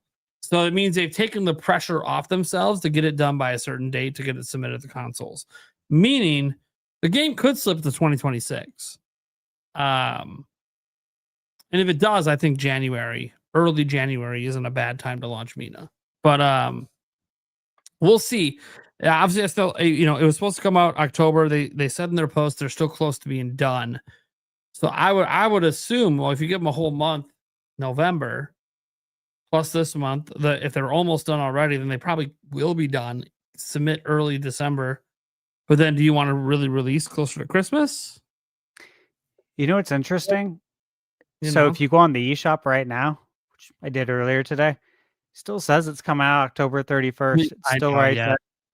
Yeah, they haven't. Yeah, they got to get it up. Usually that's pretty instant, or within a day or two. I think that when they delayed it, it was a very last minute decision. It was like, it was in the direct. We have to submit tomorrow to Nintendo's store to make it out on time, and we're not done. Yeah. Should we push it out as is? And then they probably had a big meeting and they're like, no, let's do it right and delay it.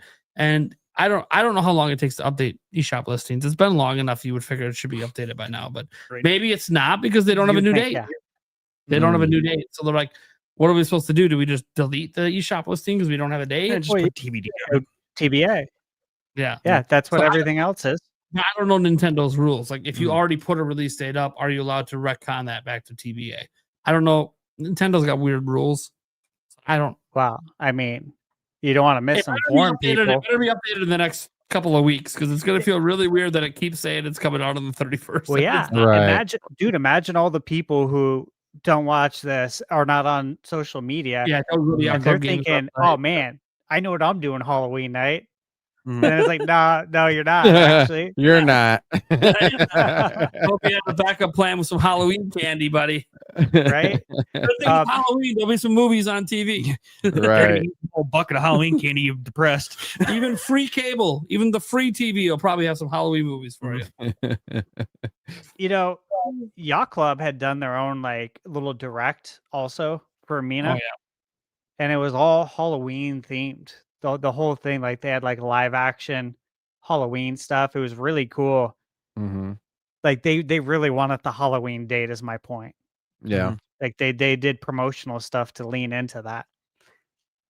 So yeah, I gotta imagine they haven't updated the release date because it's going to be like really close.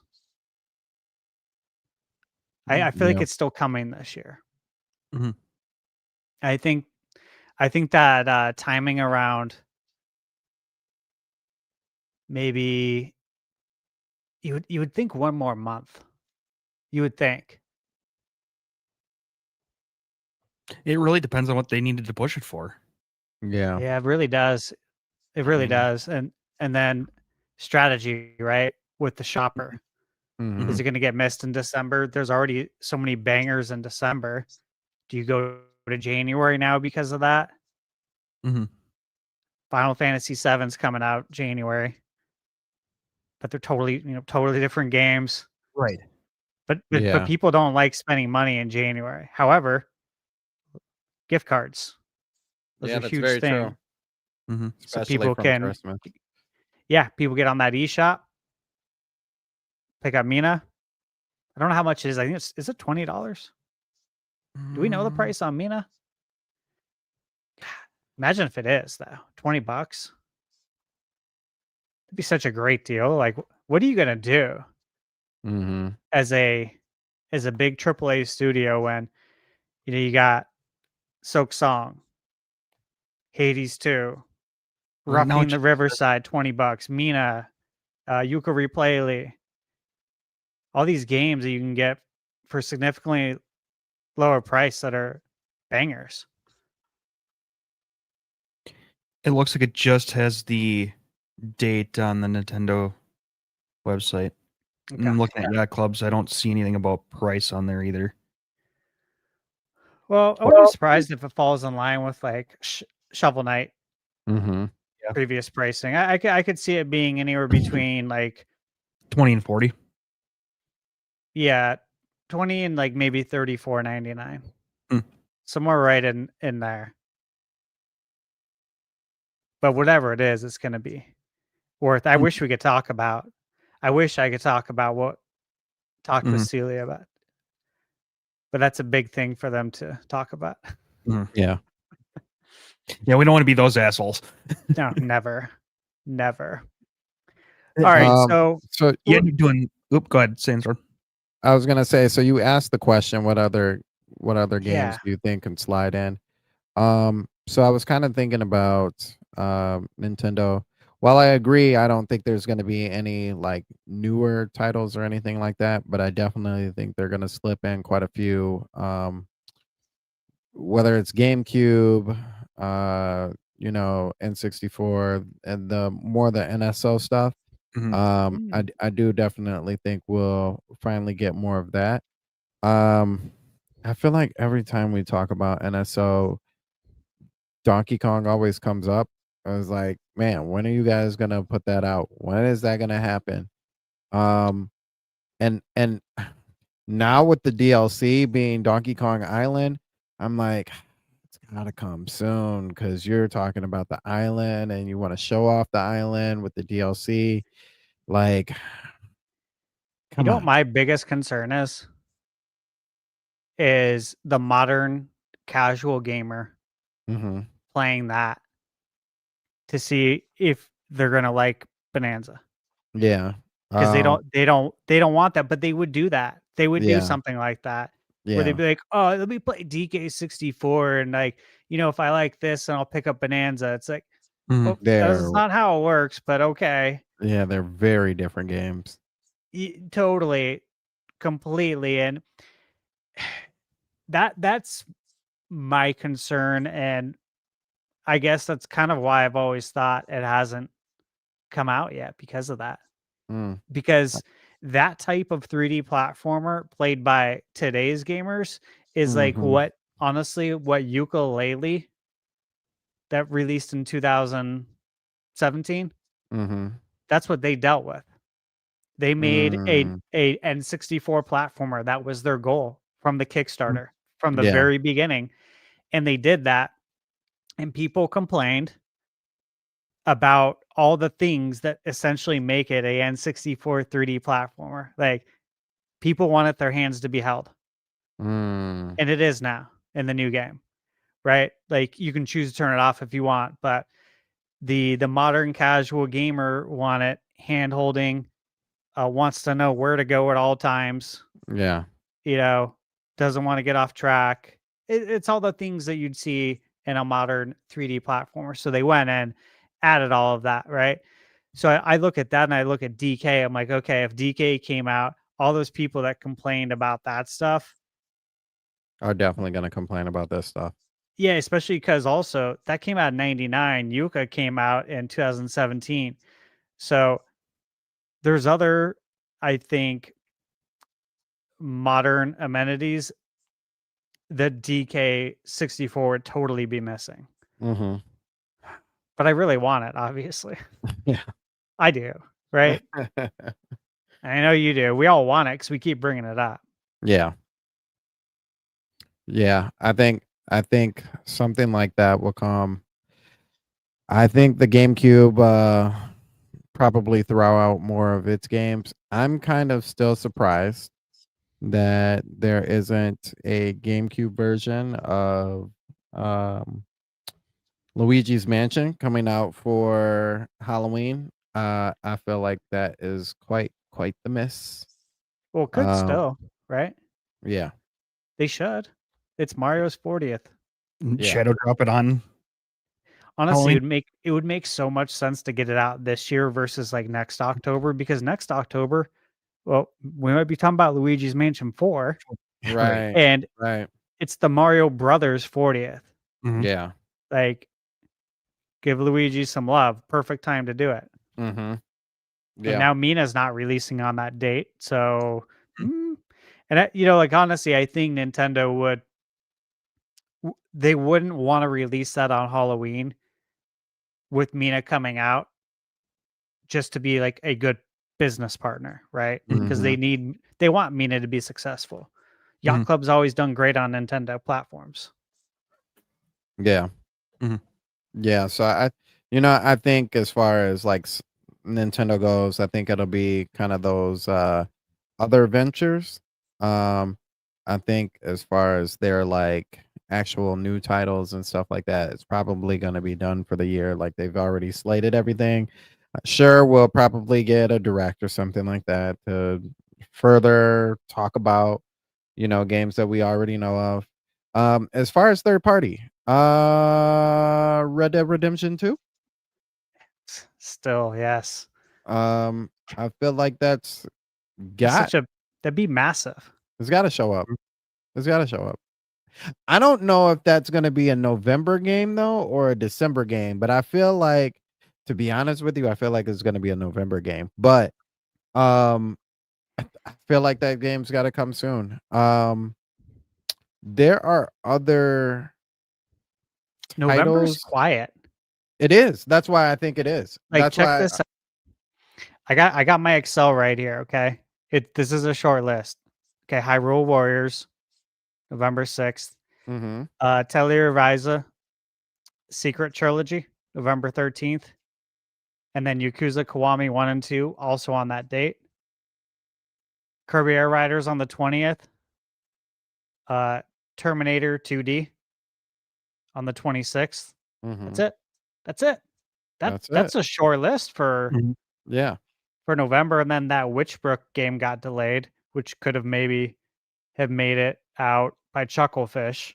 Yeah, that kills me. That kills my soul.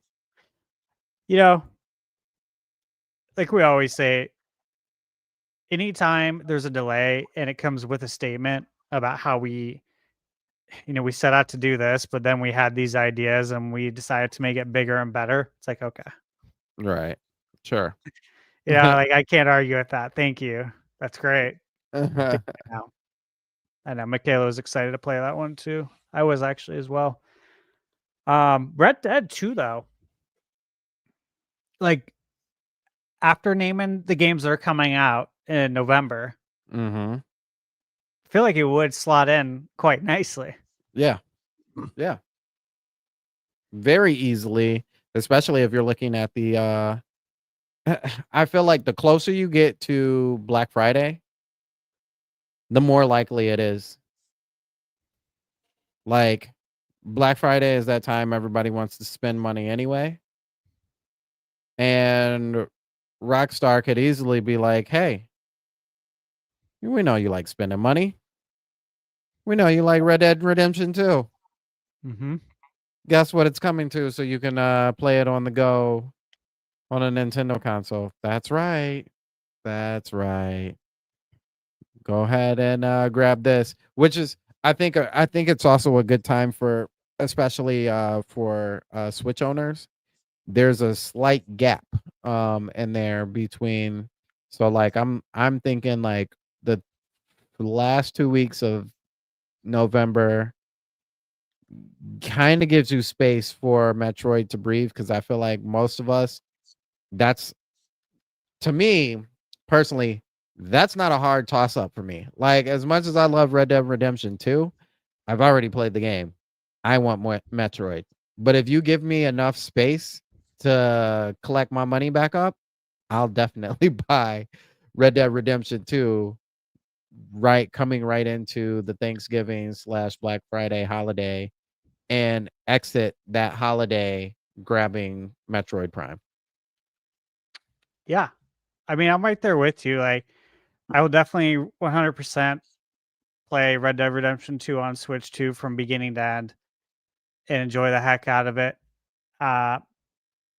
It's such a big game too. Like, that would be a massive release. It really would. And it's one of the games that just kind of sets the bar for Mhm. what Switch 2, like a Cyberpunk. Yeah. Similar in that sense. The scale of the game is just so massive. The other one we have too, and I played this last week, and I played through the whole demo, is Marvel Cosmic Invasion. I played on Steam. That's still dated for 2025. Hmm. So that's just one more game now. Mm-hmm. And LP mentioned it in chat. I played the demo, and again, like I was going to make a video on it if I had time. I don't know if I do, but I will just say that the game is very good. Okay. So hopefully it doesn't release around the time of what do you call it? Toxic Crusaders. Oh yeah. A lot of beat 'em ups. Yeah. They're on the come up right now. They are. Beat 'em ups, 3D platformers. Everything old is new again. Yeah. It's good to see. All right. All I'm right. living in that. We can go with what we planned, or I can go through what we talked about earlier. What we talked about earlier. What are those 40th anniversary IPs? Mhm. I have the full list. Not I know what list you were looking at. Yeah, it was off of Wikipedia. Yeah. No, there's a few on Wikipedia. Oh, And most of them are garbage, but the one I have is not. okay. I flagged Go this for for every year. Okay. All right, guys. So this is what we're going to do. Final topic. We're going to talk about what games are going to have their 40th anniversary. Okay. I am not going to mention every game on this list because there's some that, we're not going to remember these games, right? Mhm.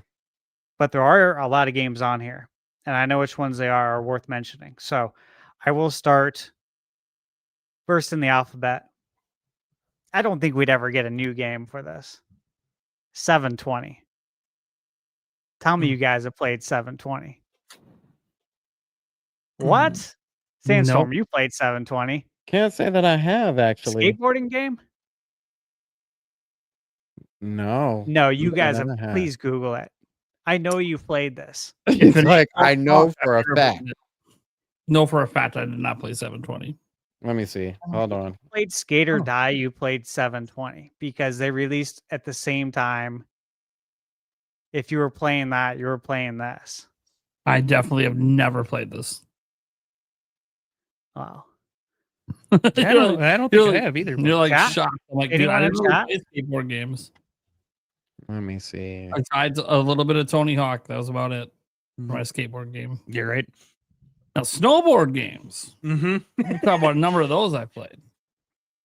Yep. H Oh, yeah. I have. Right? Yeah, I have. Okay. God, start to feel super I old. should probably show people the game, Right. so they know what the fuck we're talking about for people that didn't grow up back then. I don't know. All right. To show it. Yeah, just show the search results. Yeah, I can show this. Okay. Yeah, let me let's see here. Yeah, I definitely never ever played this. So nothing about this looks familiar at all. All right, let's see. Let me go share screen. I'm just looking at it like, man, this is a classic. Okay. Nate, you see my list, Nate? Yeah, yep. Okay. Here's one. Now I'll make this bigger for us. There we go. Adventure Island. Yeah. Mhm. Any Classic. chance? Any chance, guys? I don't think there's any chance, but Yeah, I think it's 0. It would be Okay. nice though. So that won't get celebrated. What about Alex Kidd? This was like Sega's mascot.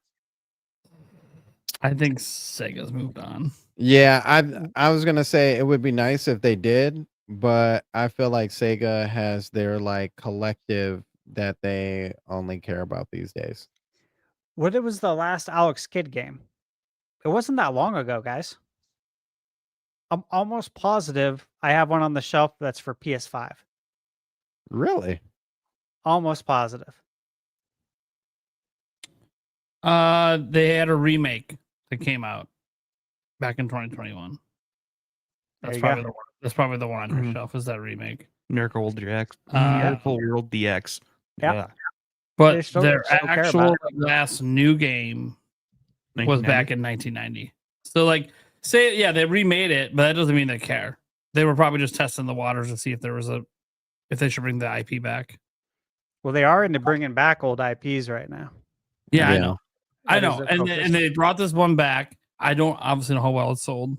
That'll determine if they're going to do more with the series. But I look at it as like there hasn't been a brand new one since 1990. I just don't. Unless that 2021 one did really numbers for them. I just don't. I think they're going to ignore the franchise even exists. I'd love to be wrong. though. I'd love to be wrong. I don't think we get Arkanoid. No. I think Ball X Pit just took its lunch money. Yeah, pretty. Mm-hmm. Dude, talking about Arkanoid at this point with Bollocks Pit, it's embarrassing.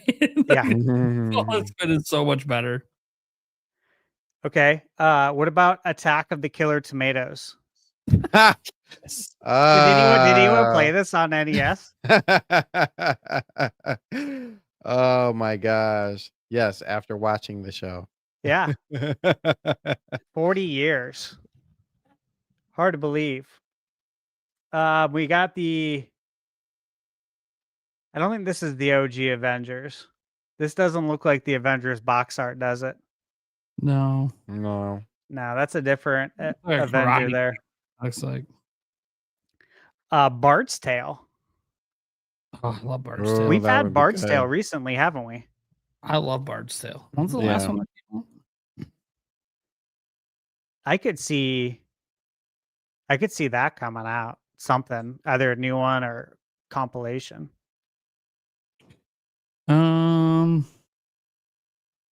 Yeah, they had a new one come out in 2022.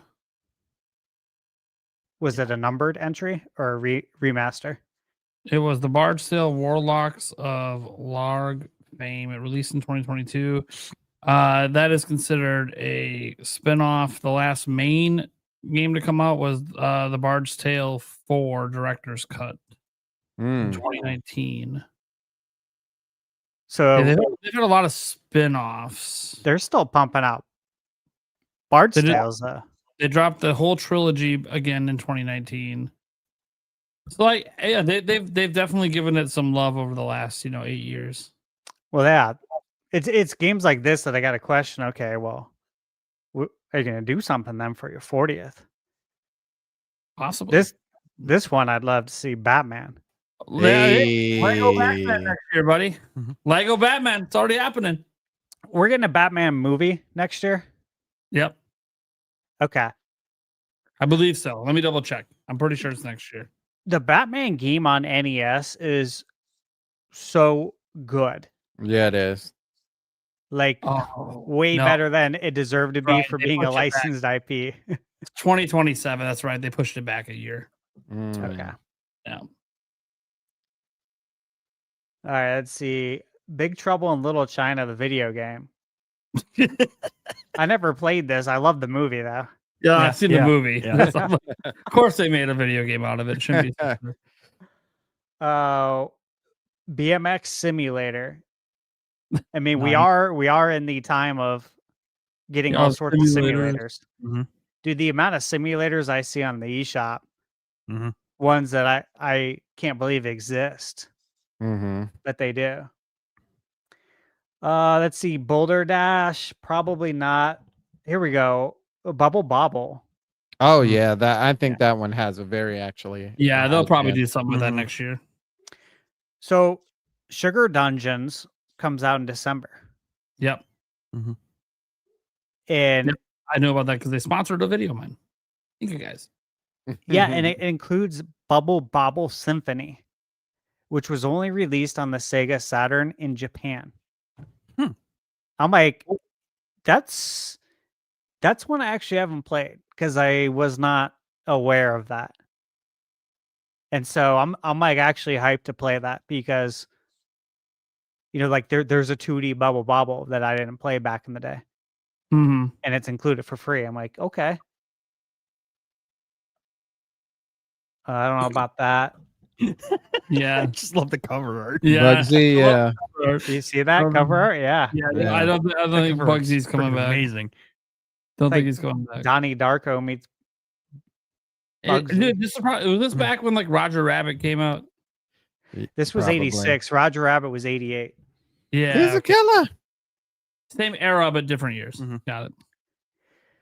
All right, Castlevania. That's obviously a Yeah, massive one. Yeah, they're gonna do something. I think they got to because, again, we've already seen this happen with Contra. They released the anniversary collection and then they released the new game. Metal Gear released the Metal Gear Solid collection.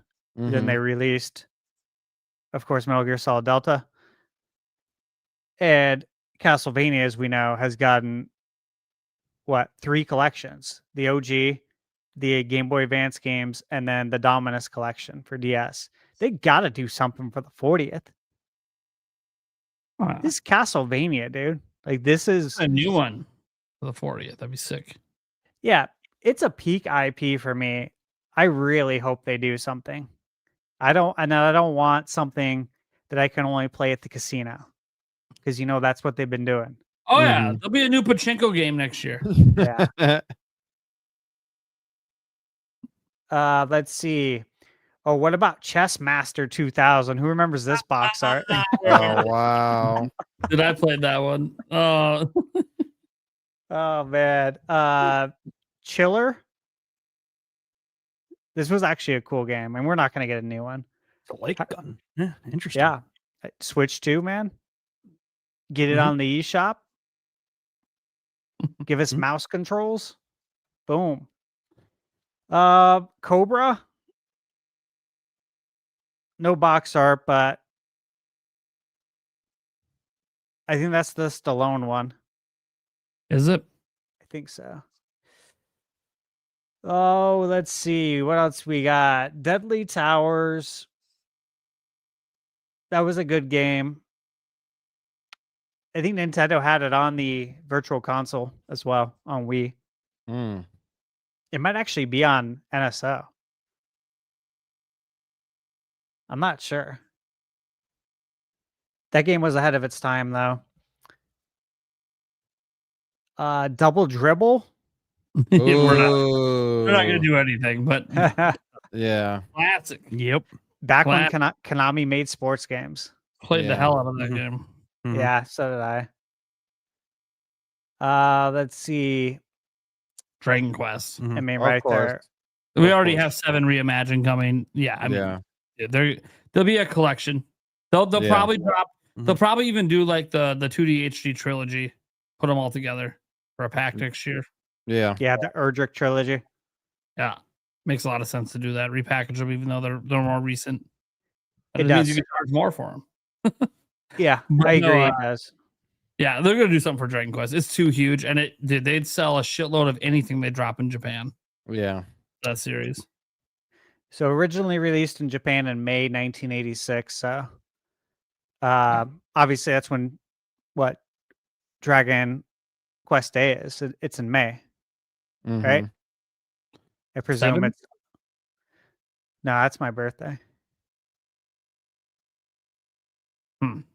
I don't know. Still, they're gonna do something crazy for Dragon Quest. That's like a good. That franchise is bigger now than it's ever been. Yeah. Agreed. Dynamite Dan 2. Dr. Blitzen and the Islands of Arcanium. You never know. Yeah, look, you never know with any of these. You You're can right. see surprises. Fantasy Zone. You guys Hidden played this? Zone, AutoZone. Yeah. Mhm. No, I didn't play No. this one. No. It's a good one. It's a good one by Sega. Do we have a new Friday the 13th coming out? No, it's the Michael Myers game that Yeah. is coming out. Okay. We were just talking about this recently. Gauntlet, please. Please. 40 years. Gauntlet, man. Doesn't seem that long. Yeah, it needs to happen. GBA Championship Basketball. But it's not for the GBA. Never played that ever in my life. That's tempting. Let's see. Gladiator. Yeah. Goonies. The Goonies. Goonies never say die. So I really like, obviously So- we talked about this. I like Goonies on Famicom. Yeah. We only got Goonies 2 here in the US. Mm-hmm. Famicom Goonies, first time I ever played it was at Pizza Hut by our house on the Play Choice 10. It's the only place you could play it because they didn't even sell the game here. And it was confusing for all of us, of course, that lived in the US, because it's like, wait, we have a Goonies 2 game. Mm-hmm. We don't have Goonies 1. And where's the movie? Like, are we getting a Goonies 2 movie? And these are the things you just didn't know. There was no internet. You don't. How are you supposed to know? You know what I'm saying? Like, it was very confusing as a kid Yeah. for all of us. Gumshoe? I remember Gumshoe. Oh yeah. Maybe with mouse controls. That would be nice. Yeah. Well, let's see. Hoops. Howard the Duck, the video. They made a game. I mean, it came out every movie back then. What are you talking about? That's true. Well, they didn't make a short circuit game, and they should have. That's true. They should They have. should have Been done. such a great platformer. Missed No, opportunity. but they did have Rob the Robot. So Yeah, that's Close. true. Yeah, I Am a Teacher. Super Mario sweater. Yeah, I don't.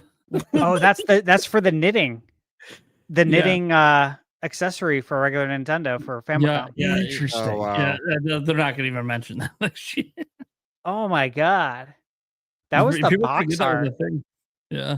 Yeah, I don't know. Virtual Boy showed up. Anything's possible. that is true. That's a pretty Then we're sick getting box the art. vitality sensor next. Wow. Ikari Warriors, that was a good one. I got those on the NES. Oh, let's see. Oh, here's one I'd really love. You guys know I got the T-shirt. Joust. Mhm. Jackal. Jackal. Mhm. Mm. You remember this NES game? You drive around a That- tank. Yeah, vaguely. I think I rented this game. It's so good. Super underrated game. Joust 2, yep. Interesting box art. Interesting. Yeah, I was just about to say interesting box That art. box art goes kind of hard. Judge Dredd, classic. There's Wow. Karate Kid Part 2, the computer game. When only the winner survives. Because you remember the end of the movie. It was they wanted to fight to the death. Yeah. yep. Okay, Kid Icarus, of course. Mm-hmm. Let's bet stop Kid- there. What do you think? Icarus Uprising remake or remaster next year. I think we could see that too. Sakurai wants it. Make it happen. We've talked about it. Like, there's certain games that need to come over from the 3DS. They can't be stuck there forever. Yeah. This, Agreed. Link Between Worlds, like, there's certain games that need to come over. Those are two really big ones. I'd love to see it, man. Mhm. Even on the 3DS, I got the Kid Icarus NES one in 3D. Mhm. Loved those games. I loved how they went back and put NES games in 3D. Let's see, King's Quest. Mhm. This is another one similar to Bard's Tale. I could see them getting some of those out. Knight Rider. Man, those movie titles. Yeah. So many Uh, movie games. Labyrinth. Labyrinth. Have Yeah. There it is. you guys played Labyrinth on Famicom? It never came out here. I don't Weirdest game. think so. Weirdest game. I wish I loved it. I don't. Very weird game. Like not as weird as Back to the Future on the NES. Because that game was extremely weird. Of course. Mhm. Of course we got Of this course. here. Yeah. What yeah. They're doing nothing for that one. Yeah, right. What What- about what- Legend of the Amazon Women? I was gonna say, Oh, come I was on. focused No on the other- boxer for that. I was focused on the other legend of the Amazon woman. That's right. But what is the Legend of the Amazon woman? Legendary Wings. I have this on Nintendo. Made by There Capcom. it is. Excellent game. Oh, Wings? Legendary Wings, yeah. Oh my gosh, this game is so nostalgic. Every time I talk about NES games, I'm like, man, what is that one game? It's top down. You're flying, you've got angel wings, but I can never think of the game. That's it. Oh man, that game is golden. Where- It's so That- good. Yeah, it's just another one of those hidden gems, man, and it's by Capcom too. They're putting Yeah, out so bangers all the good. time during the NES era, especially. Make Your Own Murder Party. That was by look at Electronic Arts. Back when EA did weird stuff, man. Mm-hmm. From Make Your Own Murder Party to James Pond. Mhm. I mean, Mappy Land. You guys play this? oh God, I'm pretty sure I've played a Mappy game. Yeah. That music, once you hear it, it's stuck in your head for a very long time. Good game. Are we getting Masters of the Universe movie next year? I think so. I think we are too. Which would make sense. 'Cause we're getting He-Man next year, the He-Man game. And you know Mattel's got all the marketing lined up for this movie. There's Mhm. gonna be toys everywhere. It's gonna be crazy all over again, especially if it's Yes. good. There is a movie coming out next year. I hope I- it's good. Please be good. I just rewatched it for the first time, literally, since I was a child.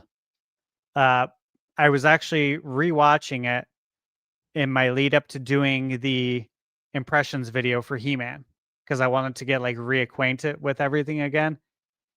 And I don't think it's that bad. It gets a lot of hate, but I'm looking forward to that. Math Rabbit. It did get the Parents' Choice Award, so Okay. Ooh. Yeah. Better celebrate that. don't sleep on that. 40 years.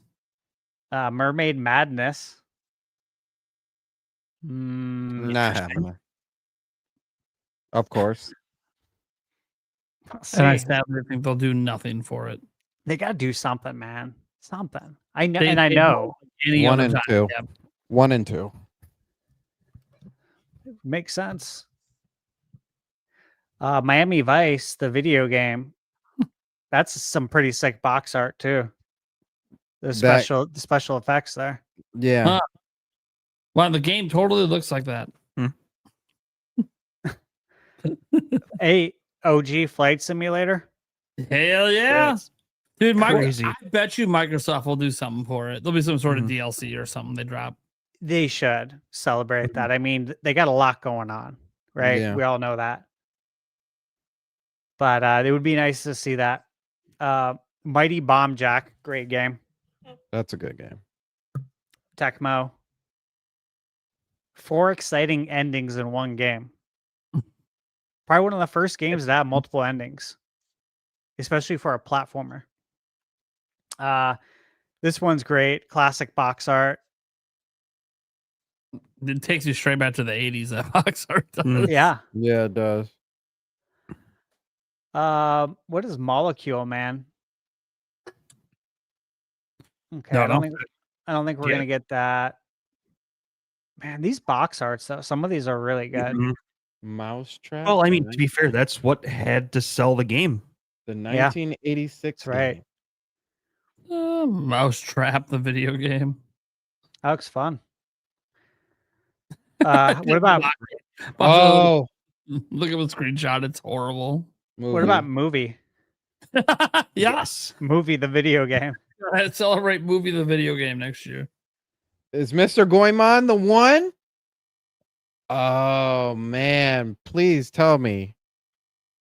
Please tell me that's Mystical Ninja. It is. Oh, thank God. Yeah, it's by Konami. Yeah. Legend of the I mean, maybe we'll get that on N64 NSO. Oh man, that'd be so clean. Yeah, that intro song too hits hard Yeah, on 64. yeah. That's another one that just gets stuck in the head forever. Okay. Different Muggsy, Mhm. not the bunny. Okay. Murder on the Mississippi. Ninja, the video game. Ninja was good. Nom. Ninja Kid by Bandai. You never know. Mm-hmm. Nobunaga's Ambition has already come out. Yep. Nuclear Nick. Some of these Hmm. games look really interesting. Oh, Yeah. here's a classic. Yes, Number it is. Number Munchers. Number munchers. Oh, wow. Okay, let's see. Ogre. Yeah. Again, Good. we just Well- saw this, Eric, remember? Well, yeah. At Pink Gorilla, and this is Yeah. one of the games I said I don't want to own, which is why Yeah. I don't own it, because I don't want this game. Mhm. It says on the box art a minute to learn. You guys think so? I've never played it. I've never played I it, mean, but it looks like I- quite the strategy game. I've never actually played it, the video game. I played the live game, but the actual board game. But Yeah. it's not that hard of a. The concepts to learn is not that hard. The strategy is probably the biggest thing to pick up on. So the box art is 100% truthful then, because it says a lifetime to master. Yes. And it's made by Hal. Yeah. Iwata might have. He might be in the credits. He was in credits for the new Ghostbusters too. Great game. Outrun. Yes. We need more Outrun. Oh. That box art's great too. Yeah. Like it looks like a little town map. That Yeah. You get Yeah. like when you It go to a reminds touristy me of place. those. No, it reminds me of those roadmap rugs when we were kids. Oh yeah. Those were always cool. Painter Boy. He was Damn. a painter boy. Said, "See you later." Wait, no, that's Too bad no box art for that one. right. Penguin Adventure. That's by Konami. Hell yeah. So it won't get celebrated. We can move on. It says Oh, the wow. game marks the professional debut of game designer Hideo Kojima. Oh. There you go. That guarantees they won't celebrate it. Yeah, definitely not. And it doesn't say Yu-Gi-Oh on it, so it's definitely not happening. Pilgrim. Probably not. Wow, these box arts. Right. Just something else, man. Yes. All our audio listeners have no idea. Yeah, right. You're missing out on Yeah, all right. the box arts. Pro Baseball Family Stadium. I've never played So it. it was published by Tengen as RBI Baseball. Oh, okay. We did get RBI Baseball on Switch. Mm-hmm. Yeah, we did. Yeah. So you never know. Pro Wrestling. That one's fun. That's really fun. That one is fun. Who was your guys' like go-to guy? Oh, I gotta remember. I gotta go look back at the characters, but yeah. I think mine was Starman. But sometimes I was the green guy. I think Amazon. I gotta look back at the who were the characters? Oh, the pink guy. Yeah, Oh, come on. Characters. he had that spinning kick. Mm-hmm. Nope. This game was a lot of fun. I got a lot of playtime. Oh yeah, at my house. Starman. Yep. Hayabusa, Starman, Kincorn Karn, Giant Panther, the Amazon, and King Slender. Amazon. I think it was. I think it was between Amazon and Starman that I was mostly playing. Yeah, they were the coolest. They're also the weirdest. Yes. Yeah. And we're gonna get any Rambo? That would be dope. I don't think so though. It would be dope. Rampage would be as well. Oh, now Rampage on the other hand, I think would be a really good one. Rampage. Mm-hmm. Come on, man. I wonder who owns. I know it was Midway. I don't know what the situation's like there. Any of these old IPs, like I'm always looking to see who owns it now. Right? Mhm. They've changed, like Bubble Bobble, Double Dragon. So many of these games have changed hands so many times. Yeah. That's one I'd love to see. Warner Bros. Owns Rampage right now. Oh yeah, didn't they make a movie? Oh yeah, because they made a movie. Wasn't that with The Rock? Was that? I think Is that what I'm so. thinking of that? Yeah. Yeah, so Did you guys watch it? No. I've I not didn't seen either. I wanted So to. I just want to go back and play some more Redneck Rampage. Dude, that one was so good. I remember the one that you're talking about. Yeah. You go look it up. You'll see. You'll remember. Did you guys play Rolling Thunder Oh God, yeah. The game Yeah. is so good. by Namco? Yeah. Rupert and the Ice Castle. Oh, brings back memories. I didn't play that one. Rygar though. Rygar was on PS2, right? Yeah. I think so. They had done a full 3D one. 40 years for that. Samantha Fox strip poker. Ooh. There we Yeah. go. I saw- Oh. Bring that one back. Yeah. Oh yeah. We had some That's- under in the game. Dang. Can we get some gameplay? I remember. If I remember right, that game there was that was one of those that the strip poker is an actual like video file. Oh wow. Yeah. Impressive. Wait, how do I know this? Yeah. You're right. Look, I rented things when my parents weren't around. It looks like she is still alive. Interesting. I'll have to look that up later. Okay. Salamander. Yeah. Which is also Life Force, right? That just came out though, pretty much. I think that's being celebrated already with Gradius Origins. That just came out like last month. Mm. Because it had a new Salamander game on there. I actually have it over here from Limited Run. Because they literally made a new game, Salamander 3. Just like they did with what was it? Haunted Castle. Revisit it on the Castlevania Dominus collection. Like they actually made a whole new game for that collection. So I think that's already been celebrated. I'm gonna count that as already done here. Scooby Doo.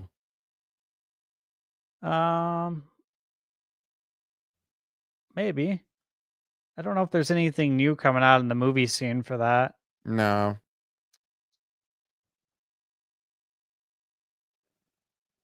Side Pocket. I don't think we're getting any new pool games. Slalom, I'd love to see. Oh yeah, that would be nice. Mhm. I feel like any snowboarder game at this point would be nice because that's not something we do anymore. Yeah. Rare made this as well. I have the shirt. I got a shirt of this made. I like literally love this game, so I would love to see it. Mhm. But it's rare. You know. Yeah. Yeah. And everyone keeps leaving. I feel like every time I'm on Twitter, someone new leaves who's been there for like 30 years. Right.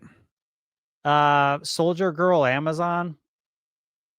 Nope. Not if you No. get the other Amazon woman game. Yeah. I didn't know there was a third Spy vs. Spy. The hell is Squoon? Squoon? Oh, I remember this game. Yeah. This never was really similar to what is it? The fantasy game by Sega. Fantasy Zone. Very similar. Oh, really? Yeah.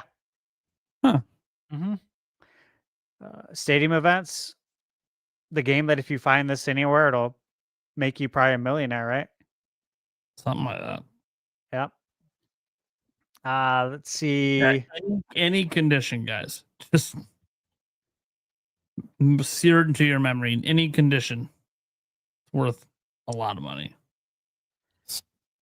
Super Mario Brothers: The Lost Levels. Yeah. Super Pitfall. Maybe. I think it was Activision who had this. I can't remember now. Yeah, I don't know who has it. They haven't done one in a long time. They're probably not getting one. Realistically. Yeah. 3 Weeks in Paradise. We've been spending most our lives living in 3 weeks of paradise. Thunder Chopper. You got to get that just for the name. Or Thunder Scepter or Thunder Castle. Oh yeah, yeah. The whole Thunder series. You better have that. I have this game on NES. Top Gun. Top Gun. Oh, that game. I played Let the hell out of me that game. let me tell you, that is probably the only game where I've actively got stuck on the first level because I could never land right. Dude, landing is so hard. Mm-hmm. I did too. Dude, I got so excited when I landed. I was like, oh, Yeah. 3 years of crashing. I finally landed. Transformers got 3 games in 86. Really? Huh. Interesting.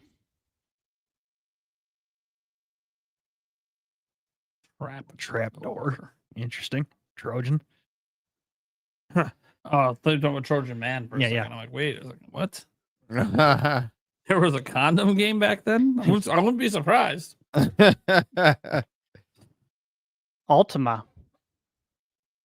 That's obviously long running series. I can't remember when the last one was that came out though, but like Ultima, Bard's Tale, King's Quest, Mhm. you know, those PC games that had quite the following. I feel like all those games could possibly see re-release. Yeah. Oh my gosh. Is this franchise really that old? Zoid the Battle Begins? No way. This can't be the same Zoids. This one was developed by the is. Electric Pencil Company. Wow. Based on the Zoids toy series. That is crazy. It was like Power Rangers was already cool, but it was like the taking animals and making them robots. Oh man, To this day, Zoid's Battle Legends is one of the greatest Zoid games on the GameCube. That game is an absolute classic, and the anime is like stood the test of time. But yeah, that's crazy. If they bring that back as a 40th anniversary, I think if it's not Tomy, it is Oh, good old Tommy. I can't remember who co-owned them, but man, yeah, that would be huge for me. I gotta say, I didn't play Zoids on GameCube, so now you got me. Like Oh, anytime someone tells me about an old game that I didn't play, it's like it's I a get classic. excited. I think I have it. I have it. Hold on. All right. Oh yeah. Oh yeah. It's this. Empire Killer. Oh, hold on. Let me ungreen screen so I can properly show you. Here we go. Yeah, that's the Oh, there you go. yeah. Zoids. I don't even remember seeing that box art. Very good game. Very good Interesting. game. Yeah. Oh, now I'm gonna have to play it. Thank you. I appreciate it. No, I do. Absolutely. Let's see. So obviously this is just Castlevania. Japanese version. Let's see. Victory Road. Also known as Ikari Warriors 2. I have that on NES. Volleyball. Interesting. I like a good volleyball game. Beach Spikers. GameCube. Excellent volleyball game. Yeah. Made by the same I think same team that did Virtua Tennis. Carmen San Diego. Oh, we're in. Yeah, classic. Carmen San Diego. Yeah, right. Doesn't roll off Winter the tongue at all. Olympics. We just had a recent game come out for that. We last did. year. Yeah. Wonder Boy. We did have a Wonder Boy come out on PS5, and it's a very nice looking game. Came out on Switch as well. Wonder Boy is more popular than Alex Kidd, like as far as Sega is concerned, and I think it scored very well. I think it actually sold quite well. We might actually get a Wonder Boy game for the 40th. I would not be surprised on that one. Writer Rabbit. No box art? Come on. Oh, there it is. Critics' Choice Award. So the other one was the parents. This one the critics are raving about. Yeah. That's your goatee right there, guys. Yeah, right. Right. It says, come to my party.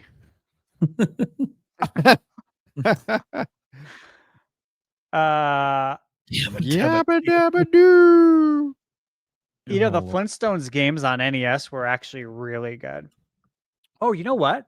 I just saw, I think on Twitter yesterday, they're making a new Flintstones. Oh, nice. And then I saw today, they're making a new Jetsons movie Oh, really? with Jim Carrey as George. Huh. Yep. Oh, I like it. That's cool. Yeah. Yeah. That'd like be it. fun.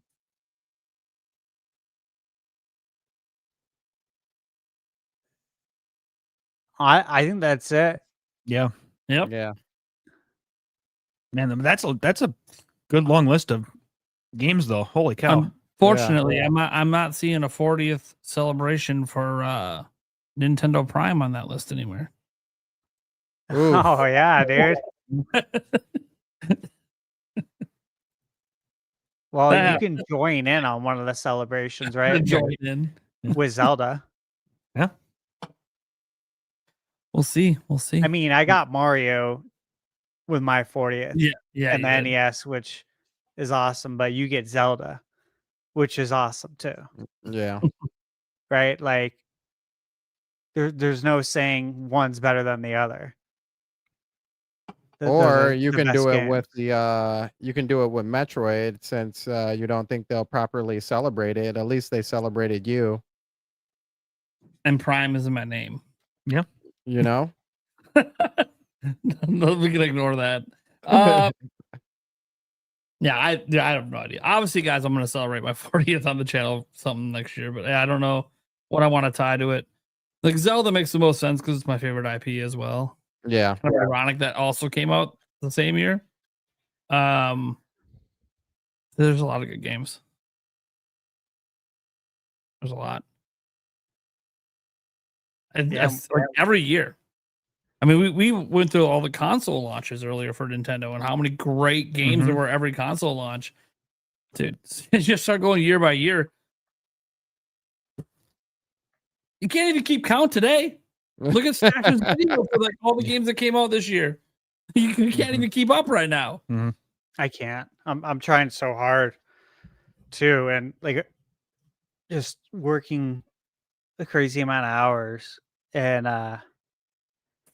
you know, it's a lot. I don't even know. Like I could do it if it was one console, Mm-hmm. but the fact that like it's multiple consoles, right? I'm playing everything. It's like, yeah, this is nuts.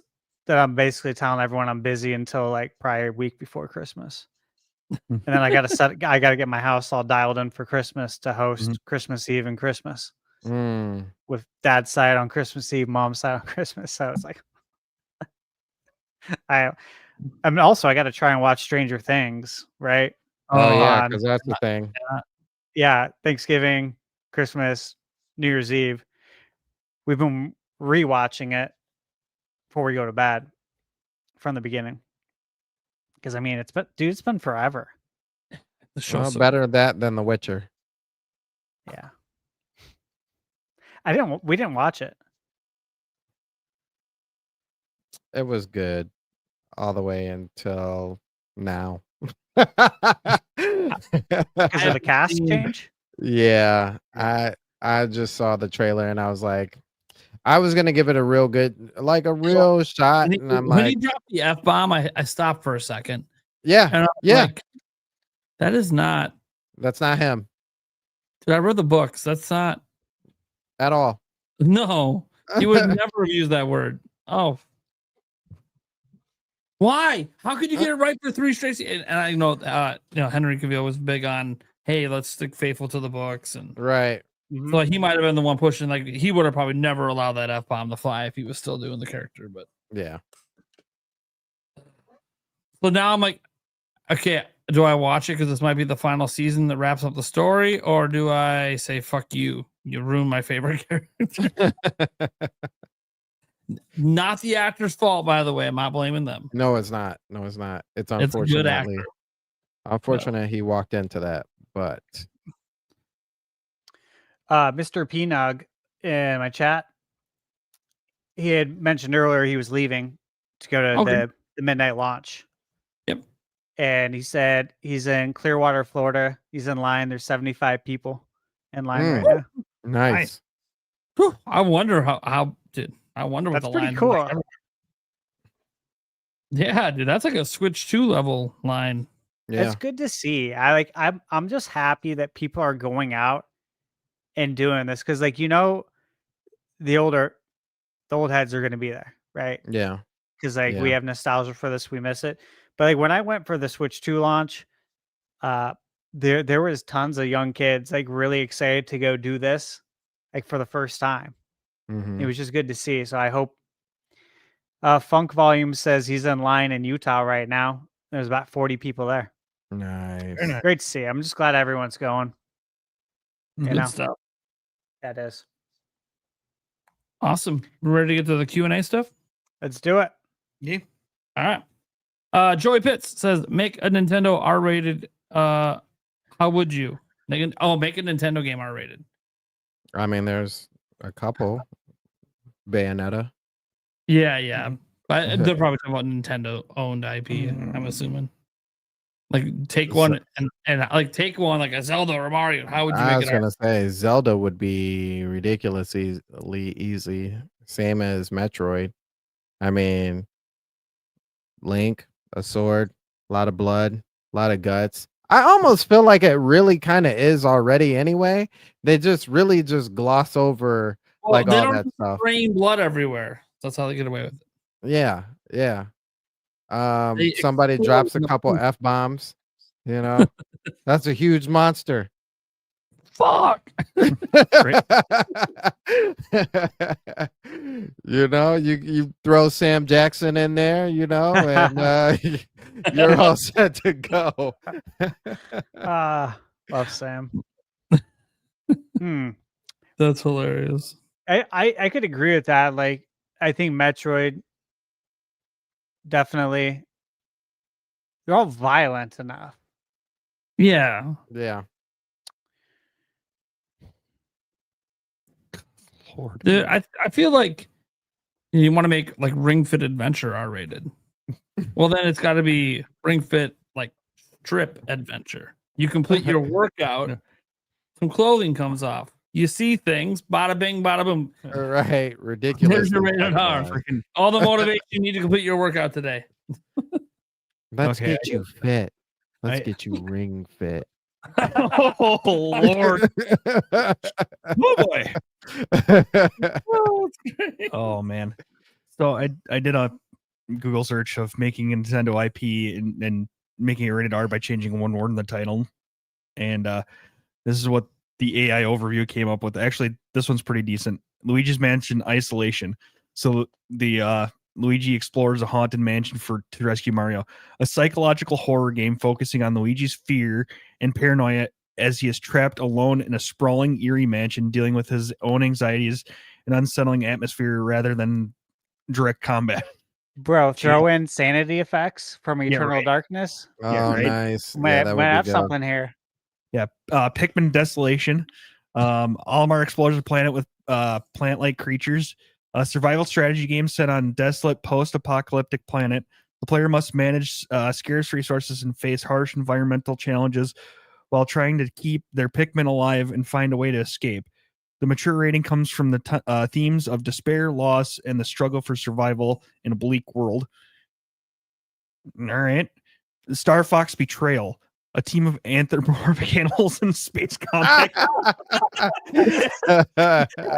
Okay, a political thriller set in Star Fox universe. The story centers around espionage, double crossing, and moral compromises the teams must make in a galaxy on the brink of war. The focus is on complex character relationships, difficult decisions, and the harsh realities of intergalactic conflict and political intrigue.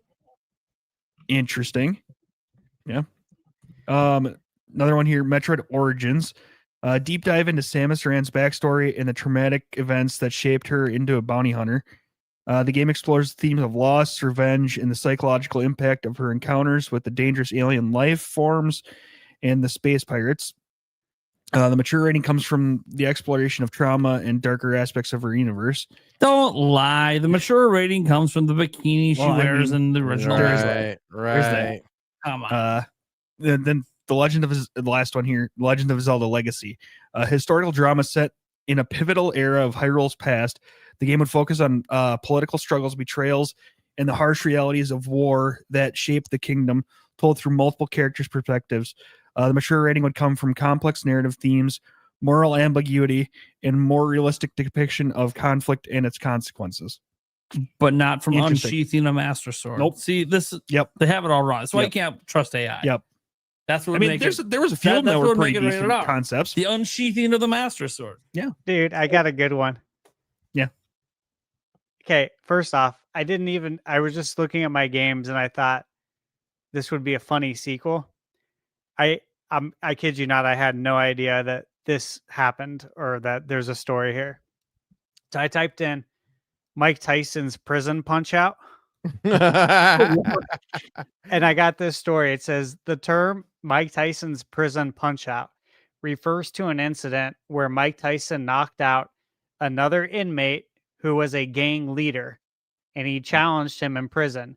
Tyson stated that he hit the man after being provoked, and the single punch ended the confrontation, establishing his dominance and ensuring he was not challenged again. I mean, dude, why did you challenge in the first place? This game would be badass. It says the setup. As a former heavyweight champion, Tyson was a target for inmates trying to prove themselves. And it says the confrontation. One inmate verbally provoked Tyson, who initially remained calm. The situation escalated to a physical confrontation initiated by another inmate. And then Tyson responded with a single punch, knocking the inmate unconscious. Oh, wow. Sounds believable. Dude, so badass. That would be such a cool game. I can't believe someone hasn't done like a ROM hack of that. Yeah, right. No, for real.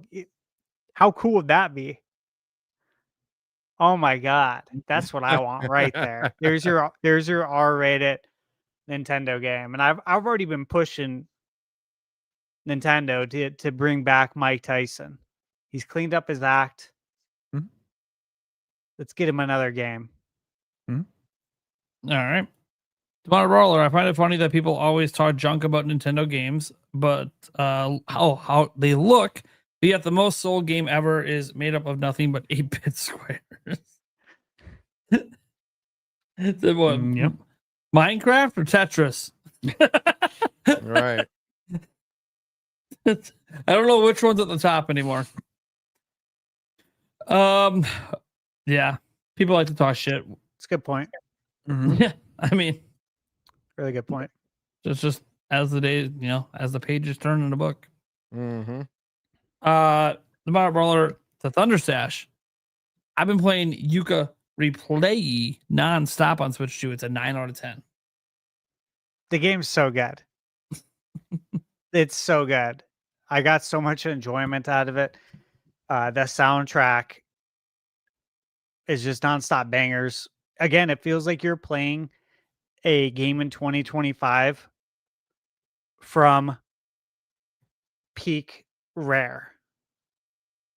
So like mid to late 90s Rare. It feels like they bottled up that development team and then made this game. Yeah, there's no better way I think I know of to explain how good they did. Easy recommendation. Glad you're enjoying it. All right. Venny, favorite game soundtrack to streak to?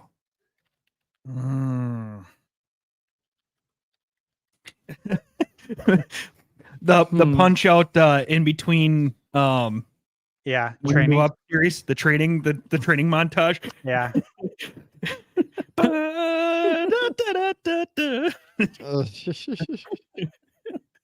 That's a pretty good one.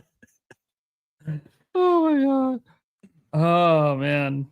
I don't know if I can come up with a better one than that. That I was good. thinking the Wave Race 64 theme. Hmm.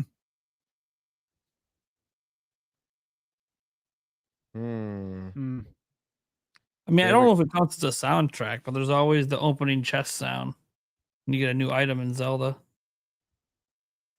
How about how about the Wii Sports theme? Oh, okay. That's a mean, pretty since- good one. Right? Yeah, that's Yeah. a pretty good one. And yeah. Nothing's more classic than original Mario. That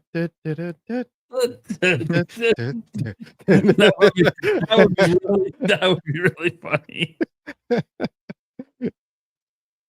Oh, I hear the original Mario thing. I'm streaking again. Somebody take that. Close your eyes. Oh god, you could just run really fast to Sonic's Green Hill Zone. Oh, the original Green Hill Zone, yeah. Demonic Brawler. Then he did it, everybody. We're going streaking. We sure did. Hell yeah. Then Demonic Brawler, bring back Hell yeah. NFL Blitz, NBA Jam, and NHL Hoots. Yes. Please. Yeah, EA. Come on, man. And hurry it up. Shareholders don't make the rules anymore. Yeah, don't make me get Saudi Arabia on the phone quick. I'm Nintendo. I would property. not be It's surprised a if big they. deal. We go ping them up, hit them up, let them know. I wouldn't be surprised if they want that. Would not at all. Would you What? be surprised if they didn't want NBA Jam to be brought back and Blitz? I have no idea, to be honest. But they should do it. Yeah, They should do it. that would be the smart Do move. it. Demonic Brawler. Okay, this is not Pokemon related, but I'm throwing it out there. What if Tears of the Kingdom? It's a Master Mode DLC for the Switch 2 edition as part of the 40th anniversary. Let's will it into existence, people. I mean, didn't Breath of the Wild kind of get that? Yeah, Breath of the Wild had the Master Mode, but Tears of the Kingdom doesn't.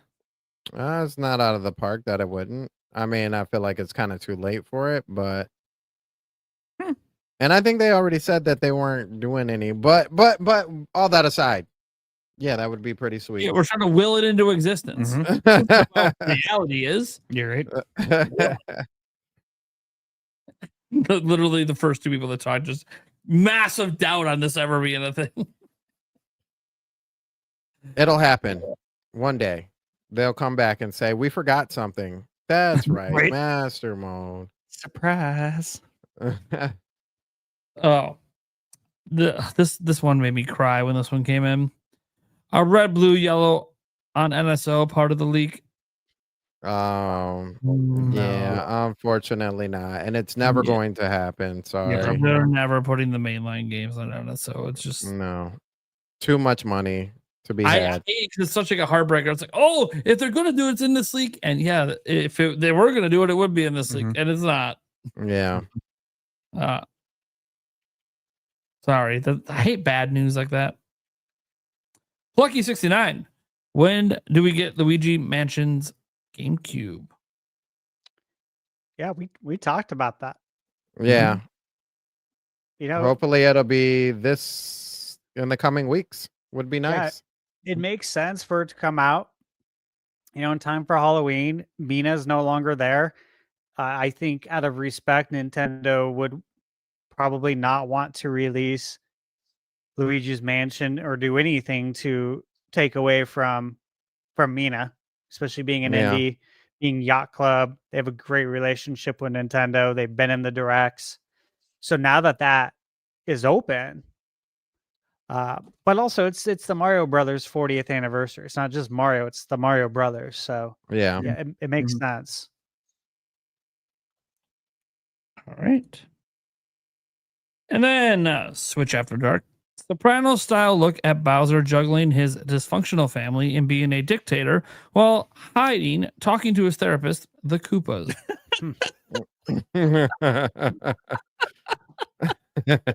Yes. I don't know what the fuck I just read, but I liked it. Is that the rated R version of Bowser game? That's got to be. Gotta That's be. a good one. That's a good That one. is a good one. All right, guys, let's go around the room. Let people know what we got going on and where they can find us. Starting with our guest, Sandstorm McDowell. All right. I am Sandstorm McDowell. If you don't know, now you know. Yeah, you can find me on the Sandstorm show, Sandstorm Rebirth show specifically. With me, my co-host Geronimo and Trey Vito. Also, you see Action Jack on here. He's also part of the Sandstorm show, as well as the Winging It podcast. So make sure you guys go over there and check those out. Shadow Fox, another friend of the show, is also on there. And also on the Joe podcast. This week, I will tell you, I will spoil it for you because I spoiled it earlier. But this week, we will be talking about Pokemon ZA, if you will, our authentic feelings about ZA.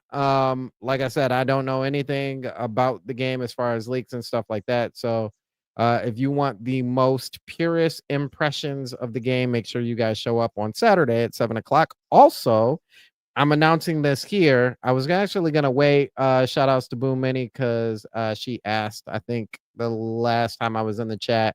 I told her I had something special to announce. But over the weekend, I got engaged to a Miss Jess Brooks. Yeah. So yeah, shout outs to me. Congrats. Yes. Thank you. Thank you. Yeah. Appreciate that. Hell yeah. So the Sandman is off the list, even though I was never on the list. So yeah. I appreciate it to everybody. But yeah, you can lastly find me on Twitter at Sandstorm Deacon, DEA, Sandstorm McD. Yeah, I cause a whole lot of controversy and then I hide in the shadows and then come back and cause a whole lot of anarchy again. So yeah. All right.